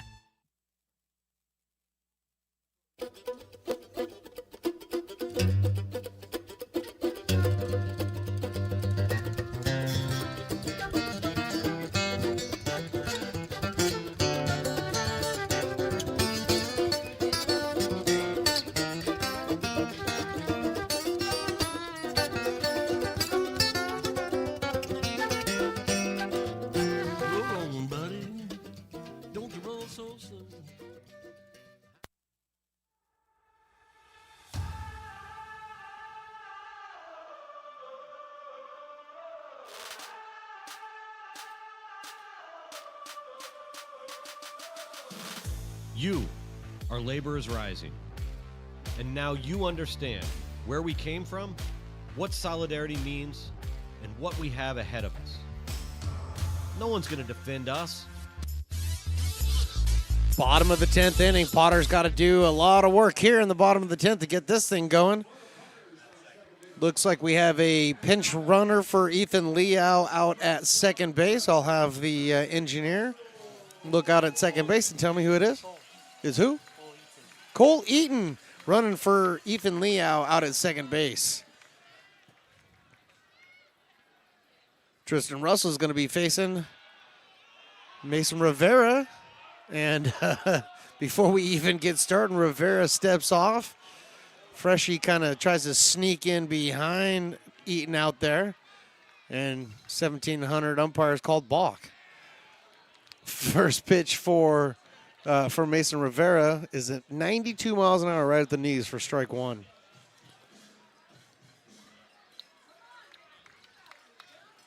This is Rivera's fourth inning of work. Is that let very little happen in his 3 innings so far. But Tristan Russell's looking to make him pay, and he's looking to make him pay right now. Here's the 0-1. This one's grounded foul past the first baseman. 1-1.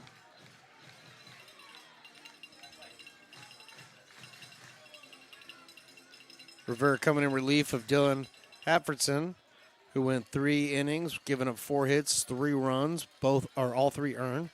1 walk, 3 strikeouts. Curveball misses. 1-2.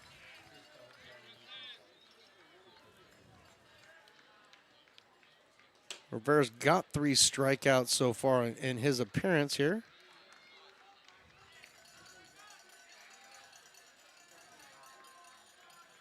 Freshie back there creeping. This one fouled out of play. Big foul ball by Tristan Russell. Got off to the left. Kings put up their 1 run in the bottom of the 10th. Their runner at second. Got him to come around. Potters need to at least match that. To drive Cole Eaton in somehow, some way. This one's a off the fist foul ball by Tristan Russell down the third baseline. Tremendous fight him off by Tristan Russell there. That was in on his hands. So 1 ball, 2 strikes here on Tristan Russell. Cole Eaton with his lead out at second.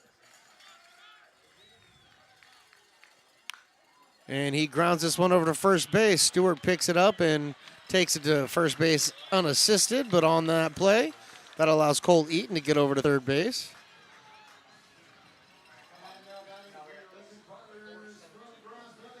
So 1 down here in the the bottom of the 10th. Mason Belding now coming up.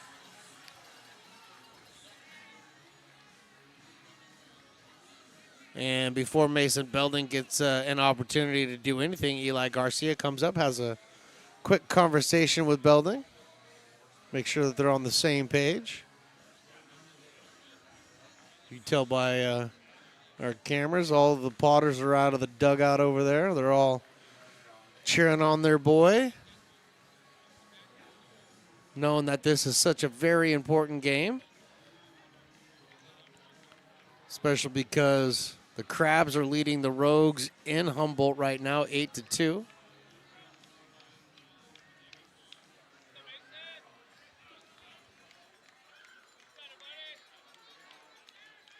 So with 1 down here in the bottom of the 10th, runner at third base, here's Mason Belding. That pitch is low for a ball.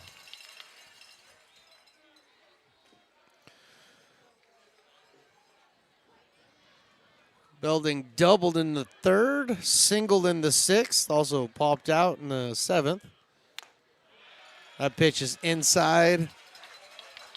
And I wouldn't take that again if I was Belding. Umpire called it a ball. Looked like a really good pitch. Here comes the 2-0. This one is lifted out into center field. This is definitely a score 1 run.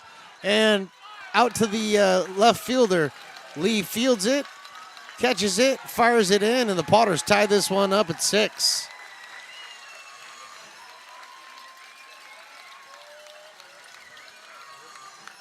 So the sacrifice fly by Mason Belding drives in Cole Eaton to tie this game up at 6 apiece. But now there's 2 down here, and Kenny Winters is making his way up to the plate.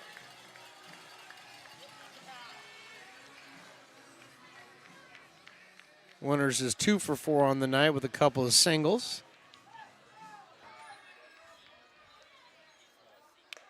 And he takes high and inside for a ball.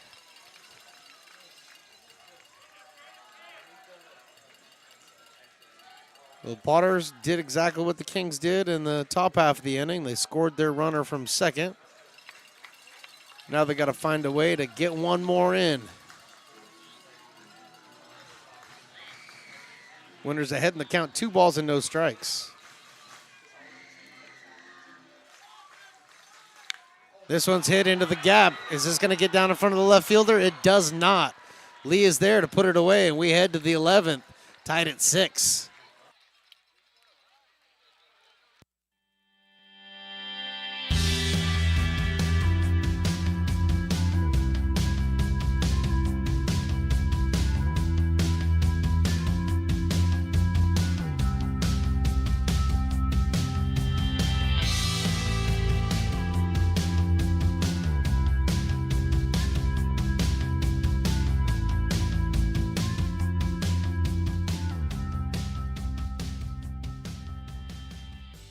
Lincoln Potters Baseball. Placer County's best-kept secret is back for another exciting summer at historic McBean Stadiums. Loaded with fun for the whole family, local beer, wine, and eats. Fireworks, giveaways, theme nights, kids zone, and more. Come join in the fun and enjoy small-town baseball with Major League Entertainment. Tickets on sale now at LincolnPotters.com. Lincoln Potters Baseball. Come on out and join in the fun.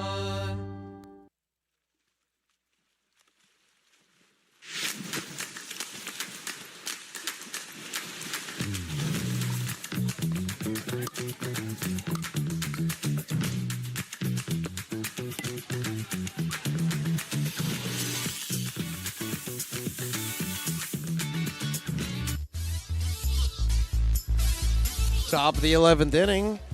Got a tie game here in Lincoln, 6-6. You got Joaquin Stewart, the ghost runner, out at second base for the West Coast Kings. Peter Jensen still on the mound. And Jaden Lee up for the West Coast Kings. Number 9 hitter. Singled his last 2 at-bats. He shows bunt, pulls it back, and it's called a strike.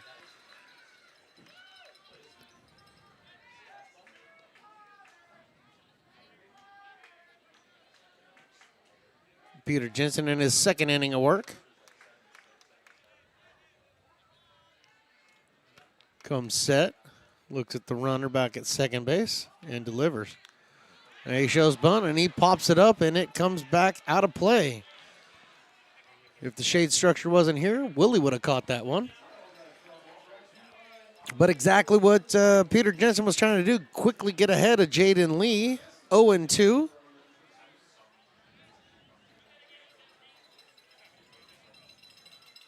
I'll imagine Lee's bunting here, so imagine Winters is backing up at third.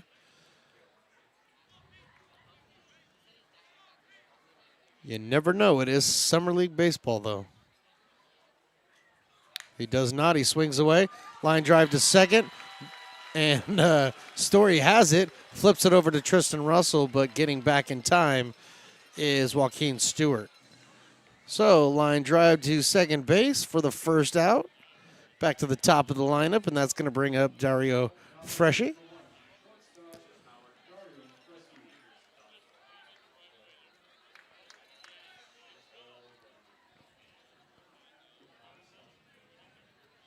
Dario 1 for 5 on the game tonight.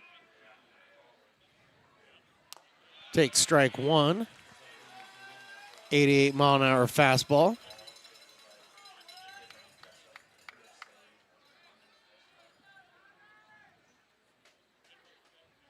Joaquin Stewart out at second base, not being held on.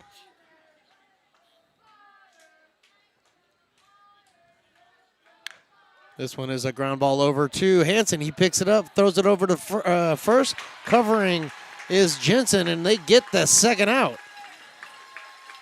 It's the second time Jason Hansen is ranged far to his right to grab a ground ball. But Jensen was covering, and they were able to get the out.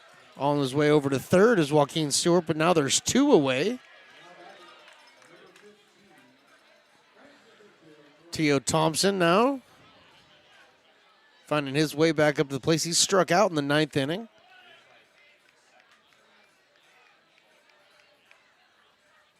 One for 4 on the night with a couple of strikeouts.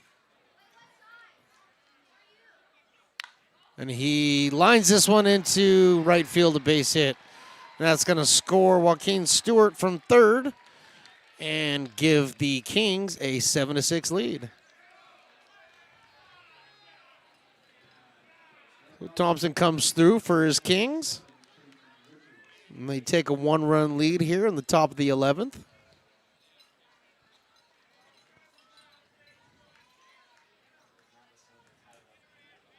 Peyton Richards now stands in.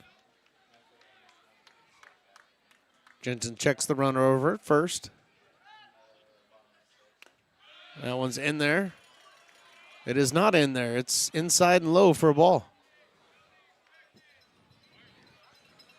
Looked pretty good from up here, but again, I'm not down there, so I can't exactly tell.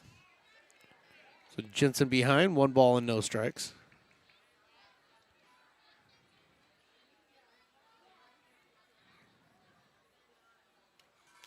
That one in the dirt, good block by Belding. 2 balls and no strikes.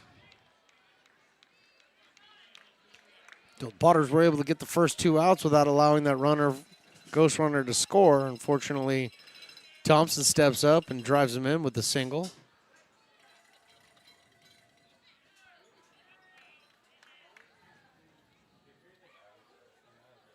Here comes the 2-0 pitch. This is a soft line drive to Story out of second base for the final out. We're going to go to the bottom of the 11th. Potters now trail this one 7-6. Hey, Potters fans, want to keep restoring and renovating historic McBean Stadium? Now you can become a member of Friends of McBean. Annual membership start at $50. Become a member now at friendsofmcbean.org. This job is the Esplanade at Turkey Creek phases 4 and 5. Our scope of work for this project is full scope, so we've got all the underground, all the joint trench, and all the topside included with it. We're putting in sewer pipe, manholes. We're not doing services yet. We go through and do all the main line, and then we come back and do all the services after that. I would say this project right here, the one we're working on, is probably about a 2-month project. It's very costly to the developer, so beating the schedule is very important, more important than most projects. It's got a lot of groundwater, so we've got an extensive groundwater pump system in place.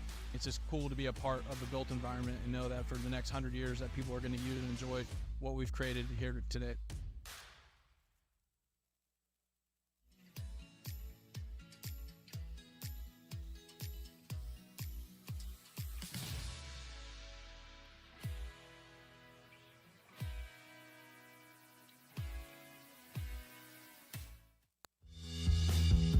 If you're in need of a seasoned DUI attorney, contact the law office of Samuel D. Burns Incorporated. We are familiar with the laws surrounding your case, and we will work diligently to minimize the negative impact following a DUI charge. With a proven track record, Sam Burns works on your behalf to provide a positive outcome. He's been able to save his client's driver. Ghost runner for the Potters here in the bottom of the 11th inning should be Kenny Winters out there at second base, and due up to start the inning, Tyler Russell, then the top of the order, and Brian Williams Jr. and Zach Story. Potters trail this one 7-6, back and forth affair, especially since the 7th inning. King's been able to put up 6 runs in those 3 innings. The bunt pushed it over to the pitcher. He fires over to first base for the out. Tyler Russell's sac bunt is successful, getting Kenny Winters over to third base.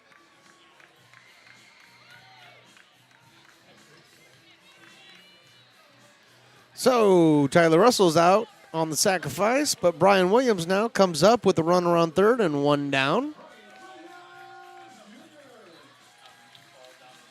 Sixth at bat of the evening for Brian Williams Jr.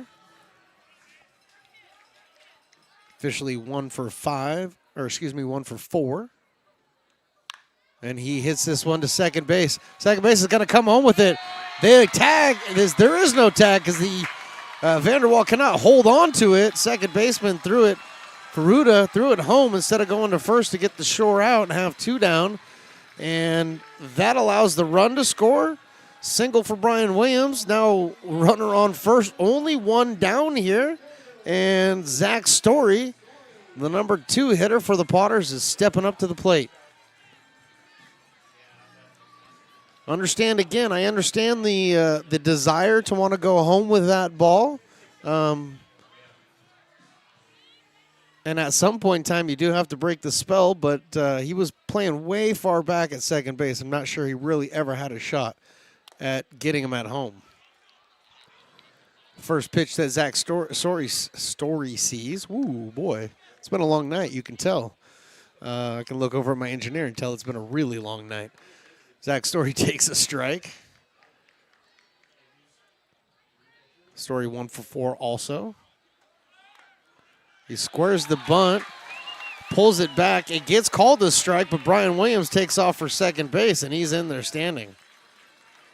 So Brian Williams finds himself into scoring position with less than 2 out. Zach Story in the hole, 0-2.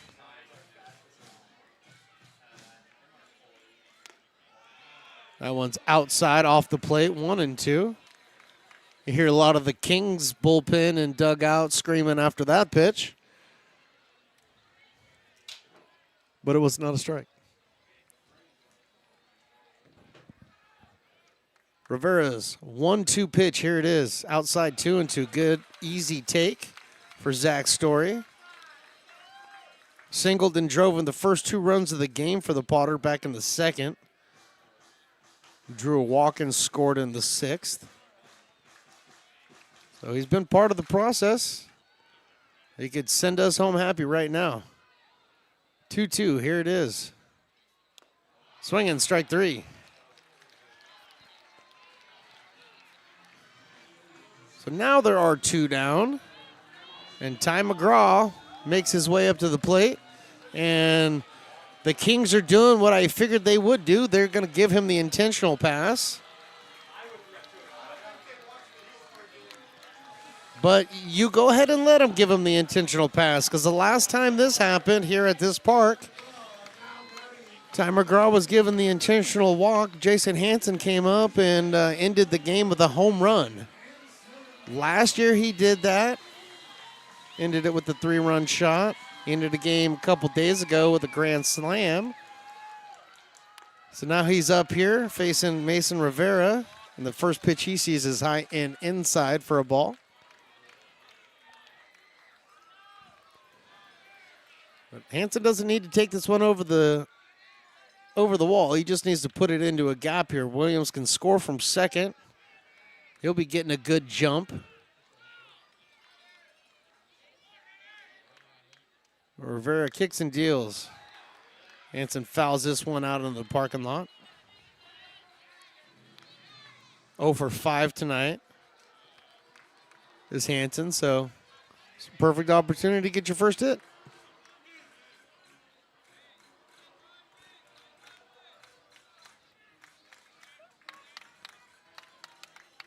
Rivera needed a new ball. Didn't like that one. The nervous anticipation from the fans, you can feel it. It's a 1-1 count.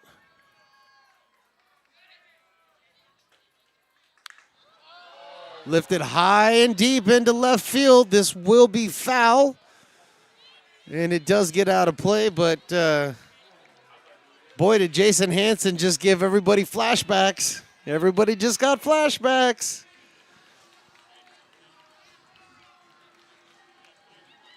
And officially the scoreboard has decided it's going to fail. We need a new scoreboard. friendsofmcmead.org, please help us out. 1-2 is foul out of play. Off to the right side this time. So Hansen in a battle with Rivera. There's some warming up activity for the Potters in their bullpen. Kings are completely quiet at this point. Here comes the 1-2. This one's a broken bat, rolled over to second base. He slides over and gets to it in time to throw at Jason Hansen. We go to the 12th.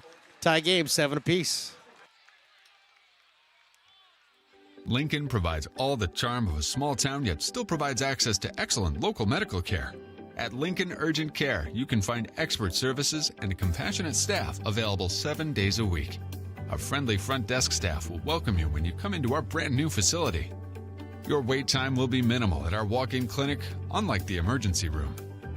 From broken bones and lacerations to allergies, flu shots, and illnesses, we treat a variety of urgent medical conditions. What sets us apart is not just our central location in Lincoln, but the convenience of our extended hours, including weekends. We've become Lincoln's first choice for urgent care because we treat patients of all ages for a variety of conditions and take most insurances. We're proud to be an approved provider for veterans and welcome in our military patients. From our family to yours, we're here when you need us.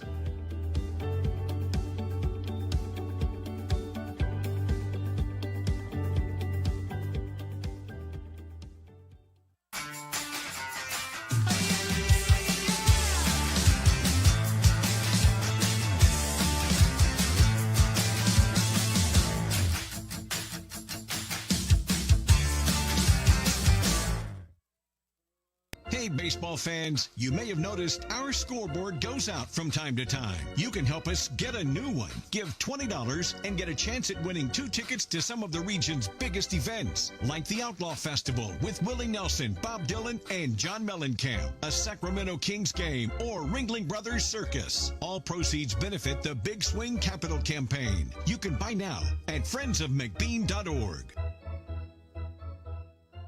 Hey everyone, this is Alex with the Downtown Lincoln Association. We're super excited to kick off Lincoln Loves Local, a new campaign designed to spotlight amazing businesses that make Lincoln so unique. We partnered with Dalila from UN Social Agency to create short, high-quality videos that help boost your visibility and reach right here in the Lincoln community. Each video will be shared on DLA's social media and newsletter, making it easy for locals to discover and support your business. So let's celebrate what makes Lincoln special together.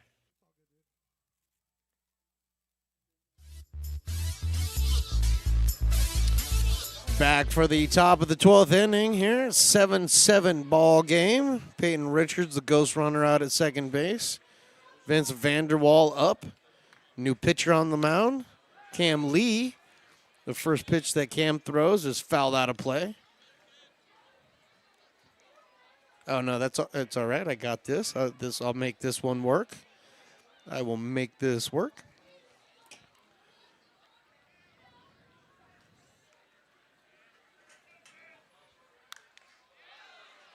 This one's fouled off to the screen, so quickly ahead is Cam Lee, 0-2. Running out of space in my scorebook, so I'm having to put Cam Lee in a different spot than I normally would put the pitcher. But we're going to make it work. Cam Lee, he's ahead. No balls, 2 strikes on Vince Vanderwall. 89-mile-an-hour fastball taken high. 1-2. Luke Euler due up next.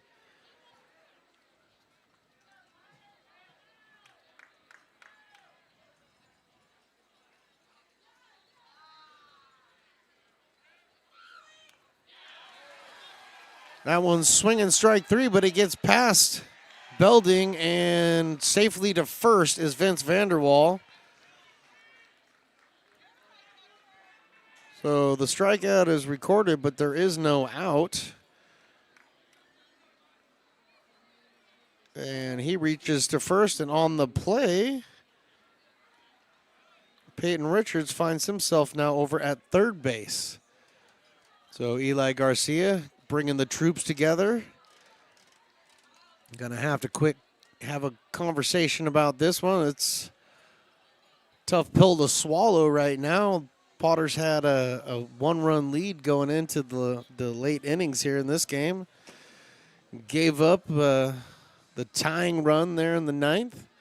Couldn't do anything, couldn't get anything across themselves in the ninth, so the extras it came, and the extras have played out. Each team scoring their runner in their half inning. That's why we're now in the top of the 12th.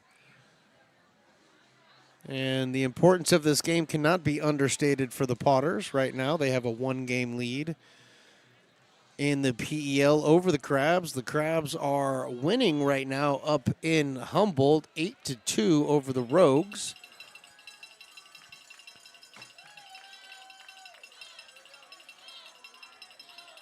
So the Potters cannot, they really can't afford to lose this game.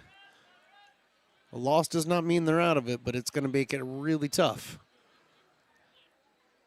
So Cam Lee set, he delivers. Throws that fastball right down Broadway. 87 miles an hour in their first strike.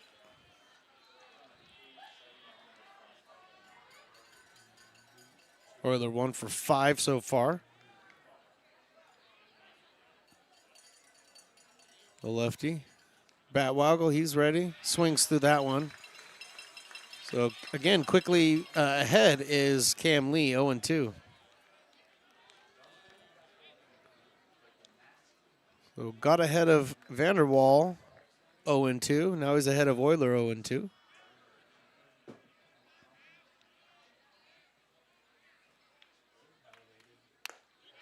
A little bit high, a little bit high.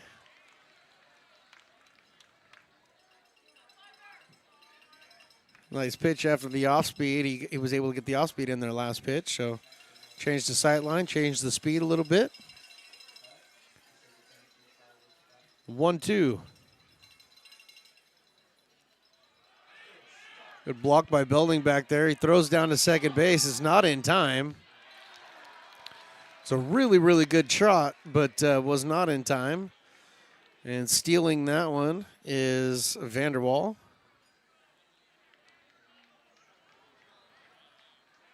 So now you got runners on second and third with nobody down.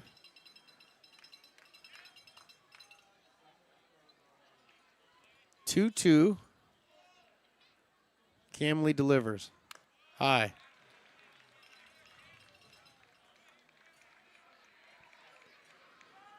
This game's worked himself into a 3-2 count. Now there's some activity in the Kings bullpen.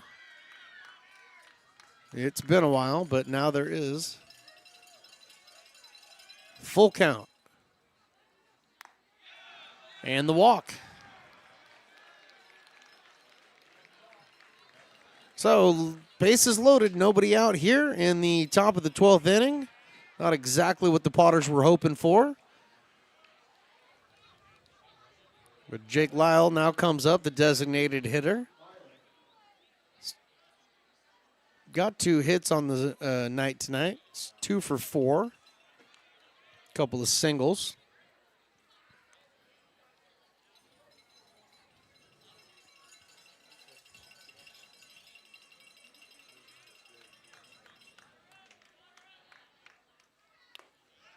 The off-speed pitch by Cam Lee is outside for a ball.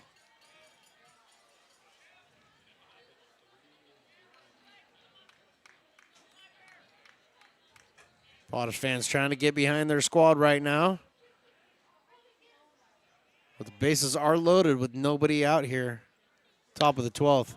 There's a high fly ball into right field. Tyler Russell coming in, going over his Story. Story makes the catch right in front of the foul line. The throw home. And he's out.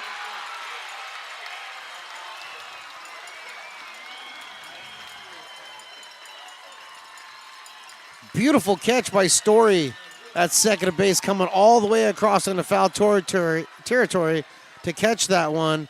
And Peyton Richards decided to try to go for it from third, and he is gunned down.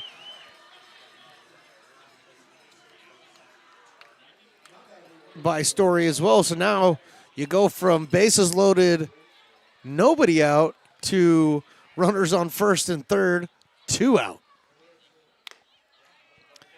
First pitch that Ferruta sees is high.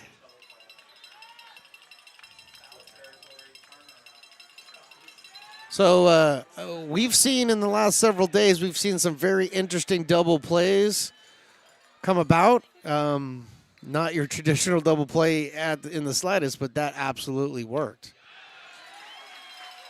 Cam Lee gets that one in there, strike 1-1. 87-mile-an-hour fastball.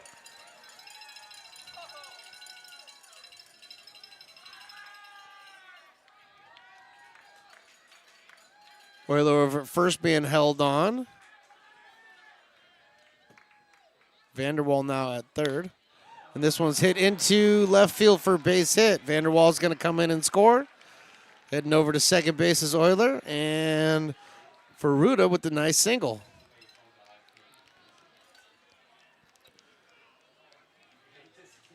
So the Kings have now taken an 8-7 lead. I can feel the frustration in the booth. Not too many people are seated any longer. I guess I'm one of the only ones now. The Kings now have the 8-7 lead. Joaquin Stewart up there takes a strike.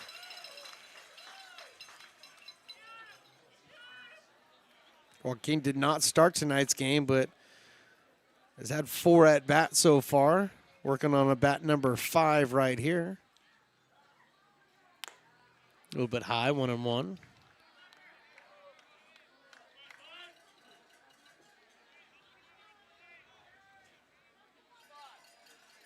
Joaquin Stewart was the ghost runner in the 11th who ended up coming around to score to keep it going for the Kings. This one's foul off. Fouled off the screen, off the track man. 1 ball and 2 strikes. Still see the lightsabers out amongst the crowd. Been a fun Star Wars night tonight. Potter would like to get a W during Star Wars night. The 1-2, here it is. This one's lifted, out of play, off to the right.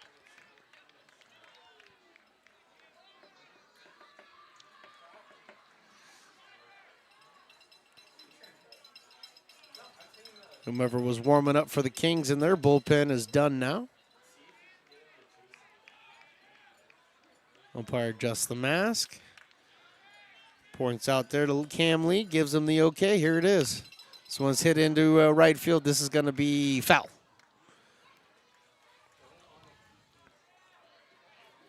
Keeping the count at 1 ball and 2 strikes.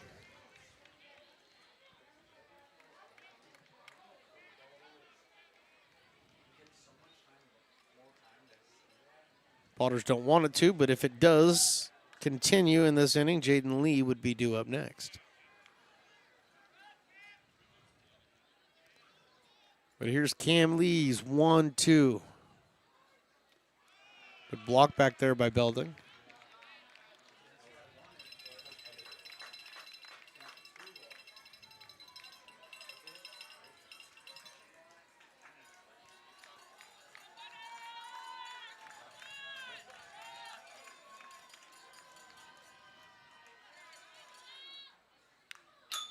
Fouled off the screen again.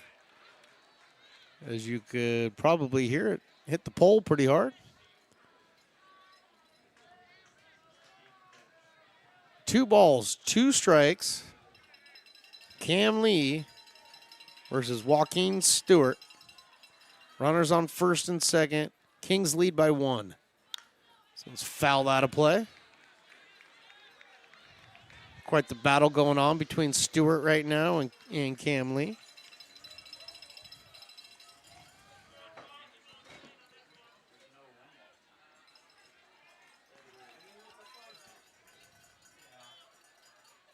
Two.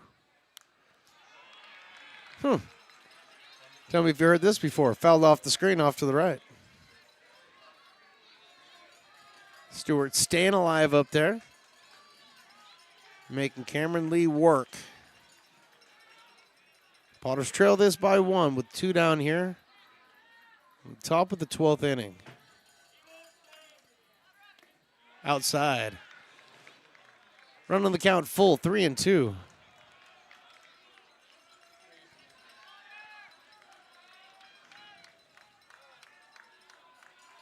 Potters need to keep this right here to run one-run deficit.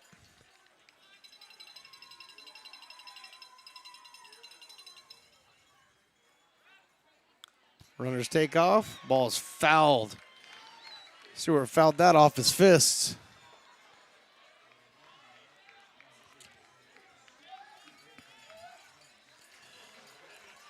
Three and two. Two down.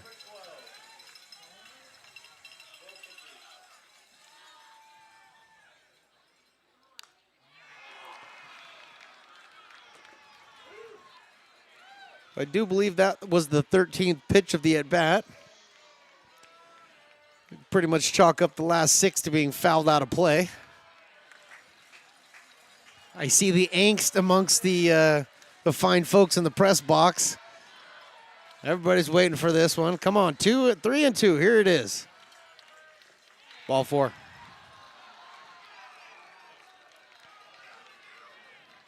So the bases are loaded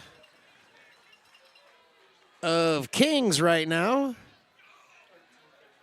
And Jaden Lee on his way up.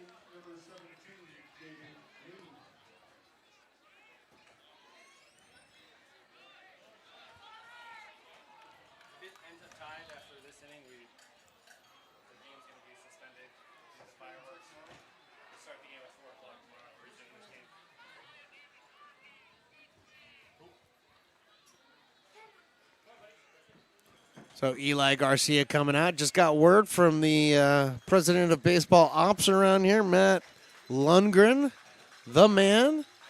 If this game ends in a tie after 12 tonight, because it is a fireworks night and they have some city ordinances that they need to follow, the game will be suspended at that point, and that is only if it ends at a tie after 12. The game will be suspended, and we will resume the game tomorrow at 4, between 4 and 4:30. Umpire just giving me the signal to let me know that we got a new pitcher in there, and he gave me the number 20. That'd be Russell Pettis. So Russell Pettis now coming in for Cam Lee. So fine folks listening at home, we'll repeat this for you just one more time in case you didn't hear me. Tonight's game right now is an 8-7 game, 2 outs here. The top of the 12th. The Kings have a 1-run lead here. If the Potters come up in the bottom of the 12th and they were only able to score 1 and this game remains tied after 12, we will essentially put a suspension on the game, and we will resume the game tomorrow because we do have a game against the Kings tomorrow. We will resume that game at 4 p.m. So that's coming from the general manager, president of baseball operations, the guy that runs it all, Matt Lundgren. So he just let us know, and we will let you guys know. But for the time being, we have baseball here in Lincoln. I don't think anybody expected this one to go to extras. I promise you that. I've been looking around, especially up here in the broadcast booth, and there's a lot of people with just blank looks on their face right now, not sure what happened here.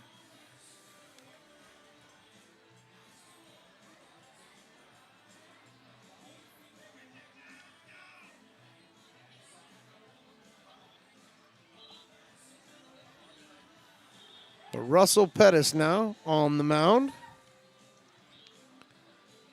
Sacramento City College coming in for Cam. Went 2/3 of an inning so far. Just couldn't get that third out.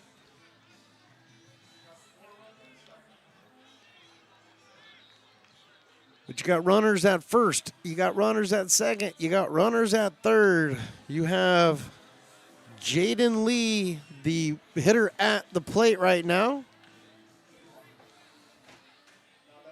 And Russell Pettis taking over for Cam Lee.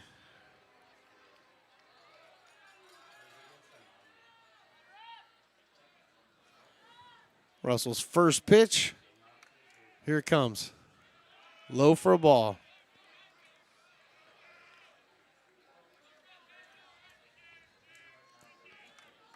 And you're definitely not going to get this crowd leaving anytime soon tonight because they want fireworks. This was not the type of fireworks they were expecting, though. 2-0.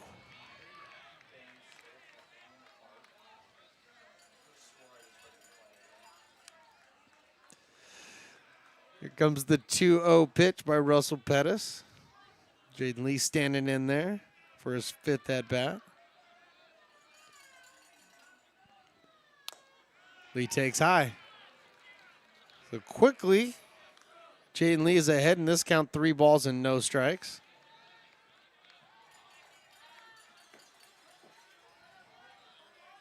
Crabs have added a run. Now lead 9-2 over the Rogues.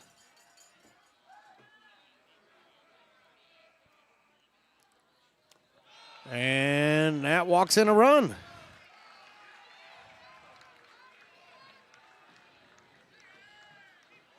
So Pettis comes on and walks in a run, and now the Kings lead this one by 2, 9-7.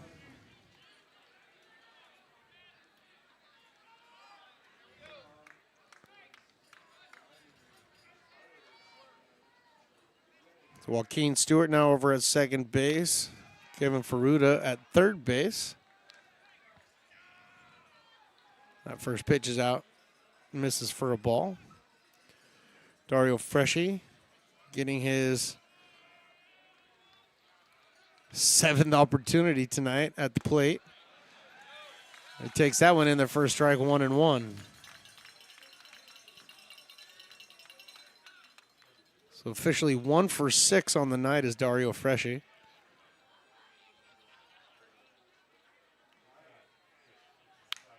He pops this one into shallow left field. Sliding back there is Tristan Russell. He puts it away. And the Potters get out of this one, but not before the Kings score 2. Potters got a lot of work to do. They trail this one 9-7.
American River College is a top-tier community college sports program that provides student athletes with the opportunity to thrive both athletically and academically. ARC Athletics is currently ranked 5th in the state and 2nd in Northern California. With over 19 sports programs, our athletes compete with the region's best athletes. Our diverse and dedicated coaching staff helps athletes develop the skills necessary to compete at the next level. Start your community college athletics journey with us. American River College, Sacramento's best athletic program. Go Beavers.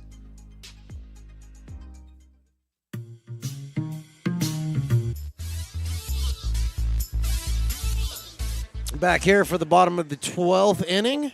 Some changes have been made for both the Kings and the Potters. Right now we have a pinch runner out there for Jason Hansen. The ghost runner for the 12th inning is now going to be Braden Sharp.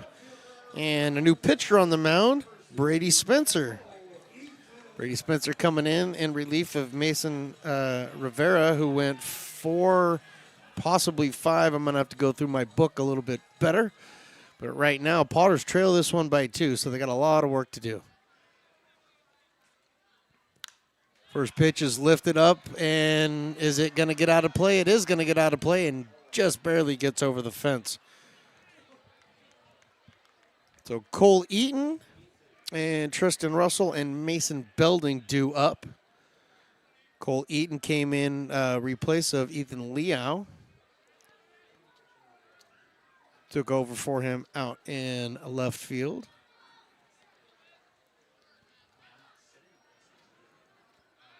But Spencer's 0-1 pitch is not a pitch. He's spinning around. Checking on the runner out at second base, Braden Sharp. Fruta shadowing the base a bit, not covering. 0-1. Spins that one in there, but it's low for a ball. 1-1.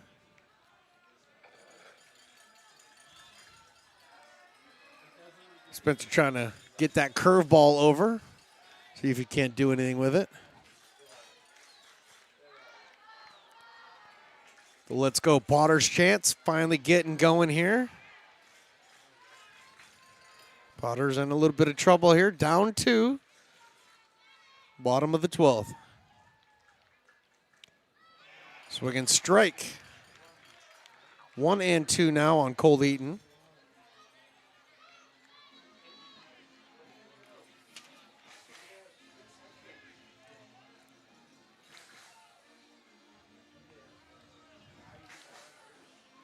Cole Eaton, Elkhorn, Nebraska. Looking for his first hit on the evening. Blocked back there by Vanderwall. Game's been so long, I've been writing so much that I've written through a pen. This is the second pen I've gone through in 2 days. Now I'm using a Sharpie.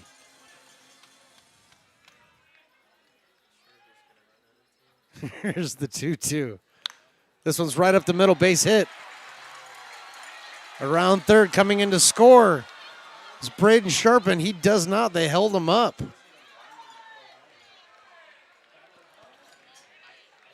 Well, Potters hold up. Braden Sharp at third base. A lot of people on in this building right now. Not exactly certain as to why he was held, but he was held. So now runners at first and third with nobody out. And Tristan Russell gets to walk up to the plate. Tristan Russell's been such a good clutch hitter for the Potters all year long. Looking to do something similar right here. Potters trailing by 2. First pitch that he sees is high for a ball. Brady Spencer looks like he's got some kind of overhand curveball that he's trying to release. It's just not breaking.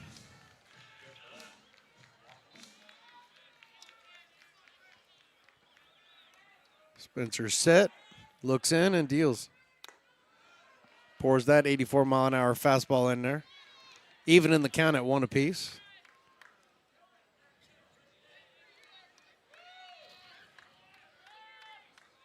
Not a soul has left the building.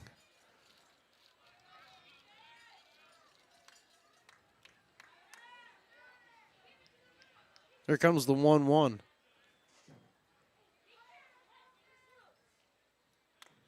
It's a good breaking ball in there for strike 2. 1 ball and 2 strikes now.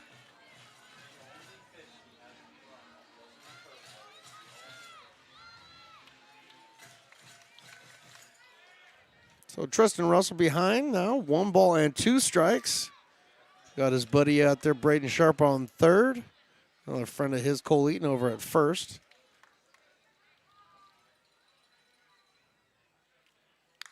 This one's fouled off and out of play. Brady Spencer's delivery is very compact and over the top, so a little bit deceptive, if you will. Hard to pick up whether he's throwing the fastball or the curveball. Right now, Tristan Russell's doing his best to figure him out. Here comes the 1-2. Swing and strike 3. Dropped by Vanderwall, picked up. And because first base was occupied, there was Nowhere for Tristan Russell to go, but on the dropped pitch, Cole Eaton finds himself over at second base. Well, Tristan Russell goes down on strikes. Second and third now with one away, and Mason Belding.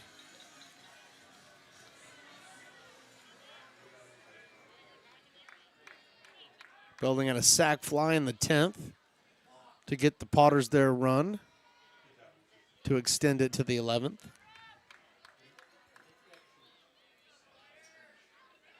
It's 2 for 4 on the night.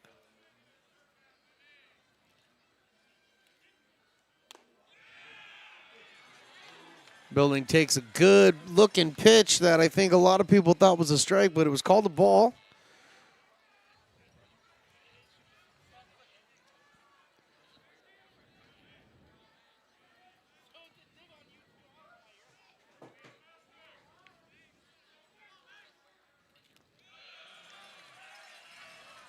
Oh, 1 now, 2-1, 2-0 now, 2. I can't talk. It's been a long freaking night.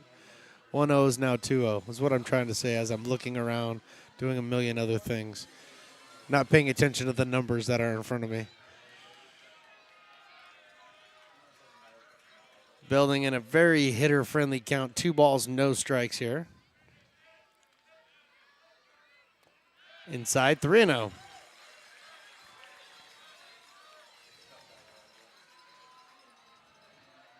So Belding's got a couple of pitches to play with here. Definitely be sit for something exactly in his zone. He doesn't see it. He doesn't need to swing at it. He's got a couple of pitches. Here comes the 3-0. That's in there for a strike, 3-1. Spinning that 69, 72, 77 mile an hour curveball in there. He's able to get it in. 3-1. Sharp at third, Eaton over at second. Potters trailing by 2. Ground ball to first base, and that's foul.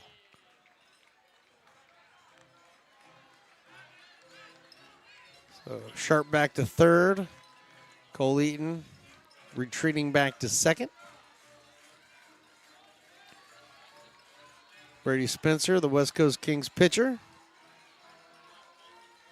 back on the mound. He's ready to go.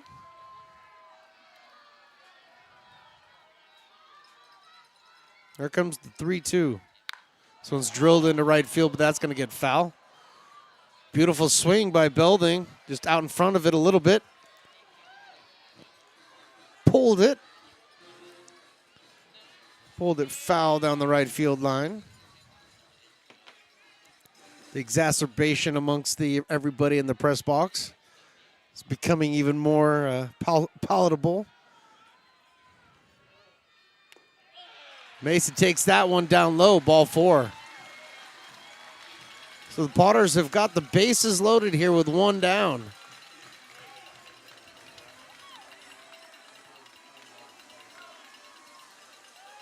And who does that bring up but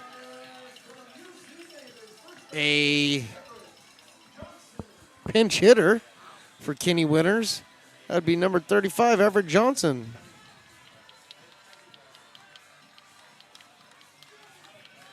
Everett coming in to bat for Kenny Winters.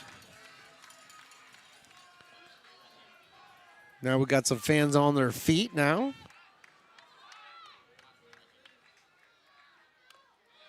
First pitch that Johnson sees is inside and high for a ball.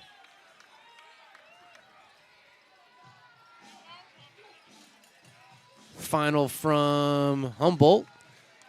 Crabs win it 9-2.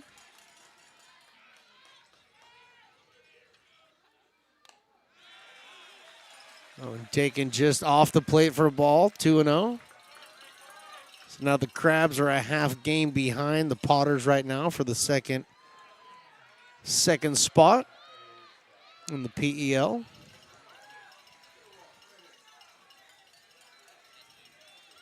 Everett Johnson waiting on his 2-0. 2-0, in there for a strike, 2-1. I have not heard this crowd this loud in quite some time. Everybody in this building is on every pitch right now. And Eli, we're calling timeout, and we're going to have a pinch runner for Belding. And he's bringing in the number 1. That would be, I can't see it on my thing here. Tyler Hutchinson. There it is. Tyler Hutchinson coming in to pinch run.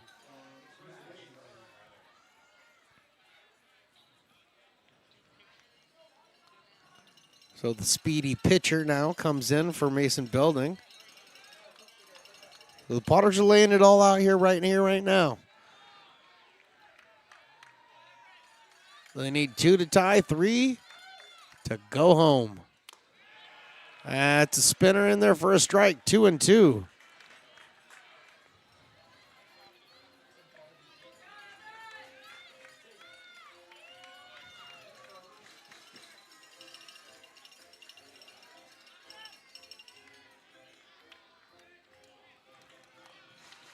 The 2-2 pitch, here it is. It's fouled off at the plate.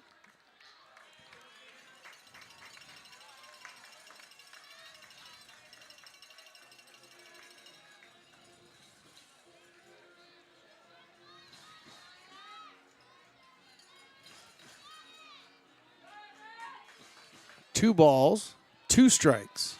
1 down here, bottom 12. Kings 9, Potters 7. Strike 3. Everett goes down. That's the second out of the inning. And we got a pinch hitter. Will Lindbergh coming up to pinch hit for Tyler Russell.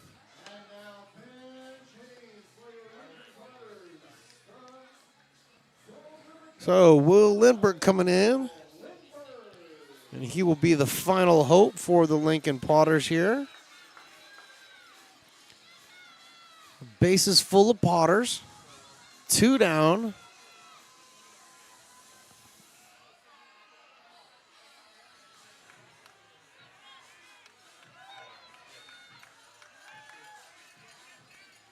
Will Lindbergh, the left-handed batter, coming in for Tyler Russell. It was 0 for 4 on the evening. First pitch that Lindbergh sees is over the outside part of the plate for a strike. 69 miles an hour. Brady Spencer's been spinning this curveball up there quite a bit. And he's finding strike zone with it.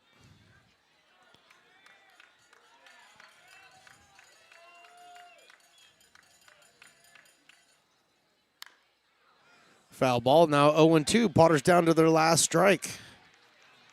Tyler Hutchinson over at first base. Cole Eaton out at second base. Braden Sharp at third base. Will Lindbergh in an 0-2 hole.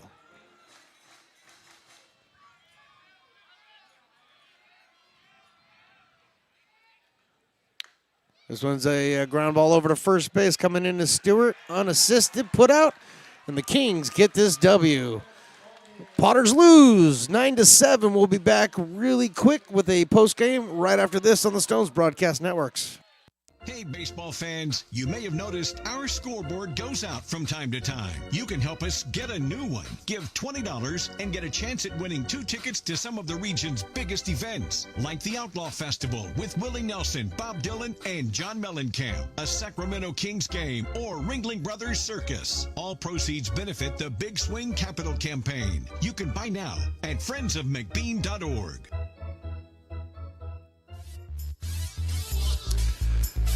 Potters drop a really, really tough one here at home against the West Coast Kings. West Coast Kings are one of those teams that you just can't ever count them out, man. They're up to the point where the Potters beat the Packers the other day for 2 straight. Kings were one of the 3 losses that had been handed to Healdsburg all year. So tip your cap to the West Coast Kings. They get the W. Unfortunately, the loss and the win by the Crabs means that we essentially have a tie now at the top in the second spot to get into the PEL playoffs, and that's going to be a tough one. We will sort all of that stuff out tomorrow because a huge game tomorrow, 6:05 right here on Stones Broadcast Networks and Lincoln Potter's YouTube. Yeah, it's a percentage point thing at this point, and we will figure all that stuff out for you. But right now, tough loss for the Lincoln Potters. Good job for the Kings. We will have one more game. It's Fan Fest tomorrow night, 6:05. Don't forget to join us right here. For Willie Preston, the best in the business, for Riley the engineer, I'm Stones McCoy saying thank you for watching, thank you for listening, and until next time.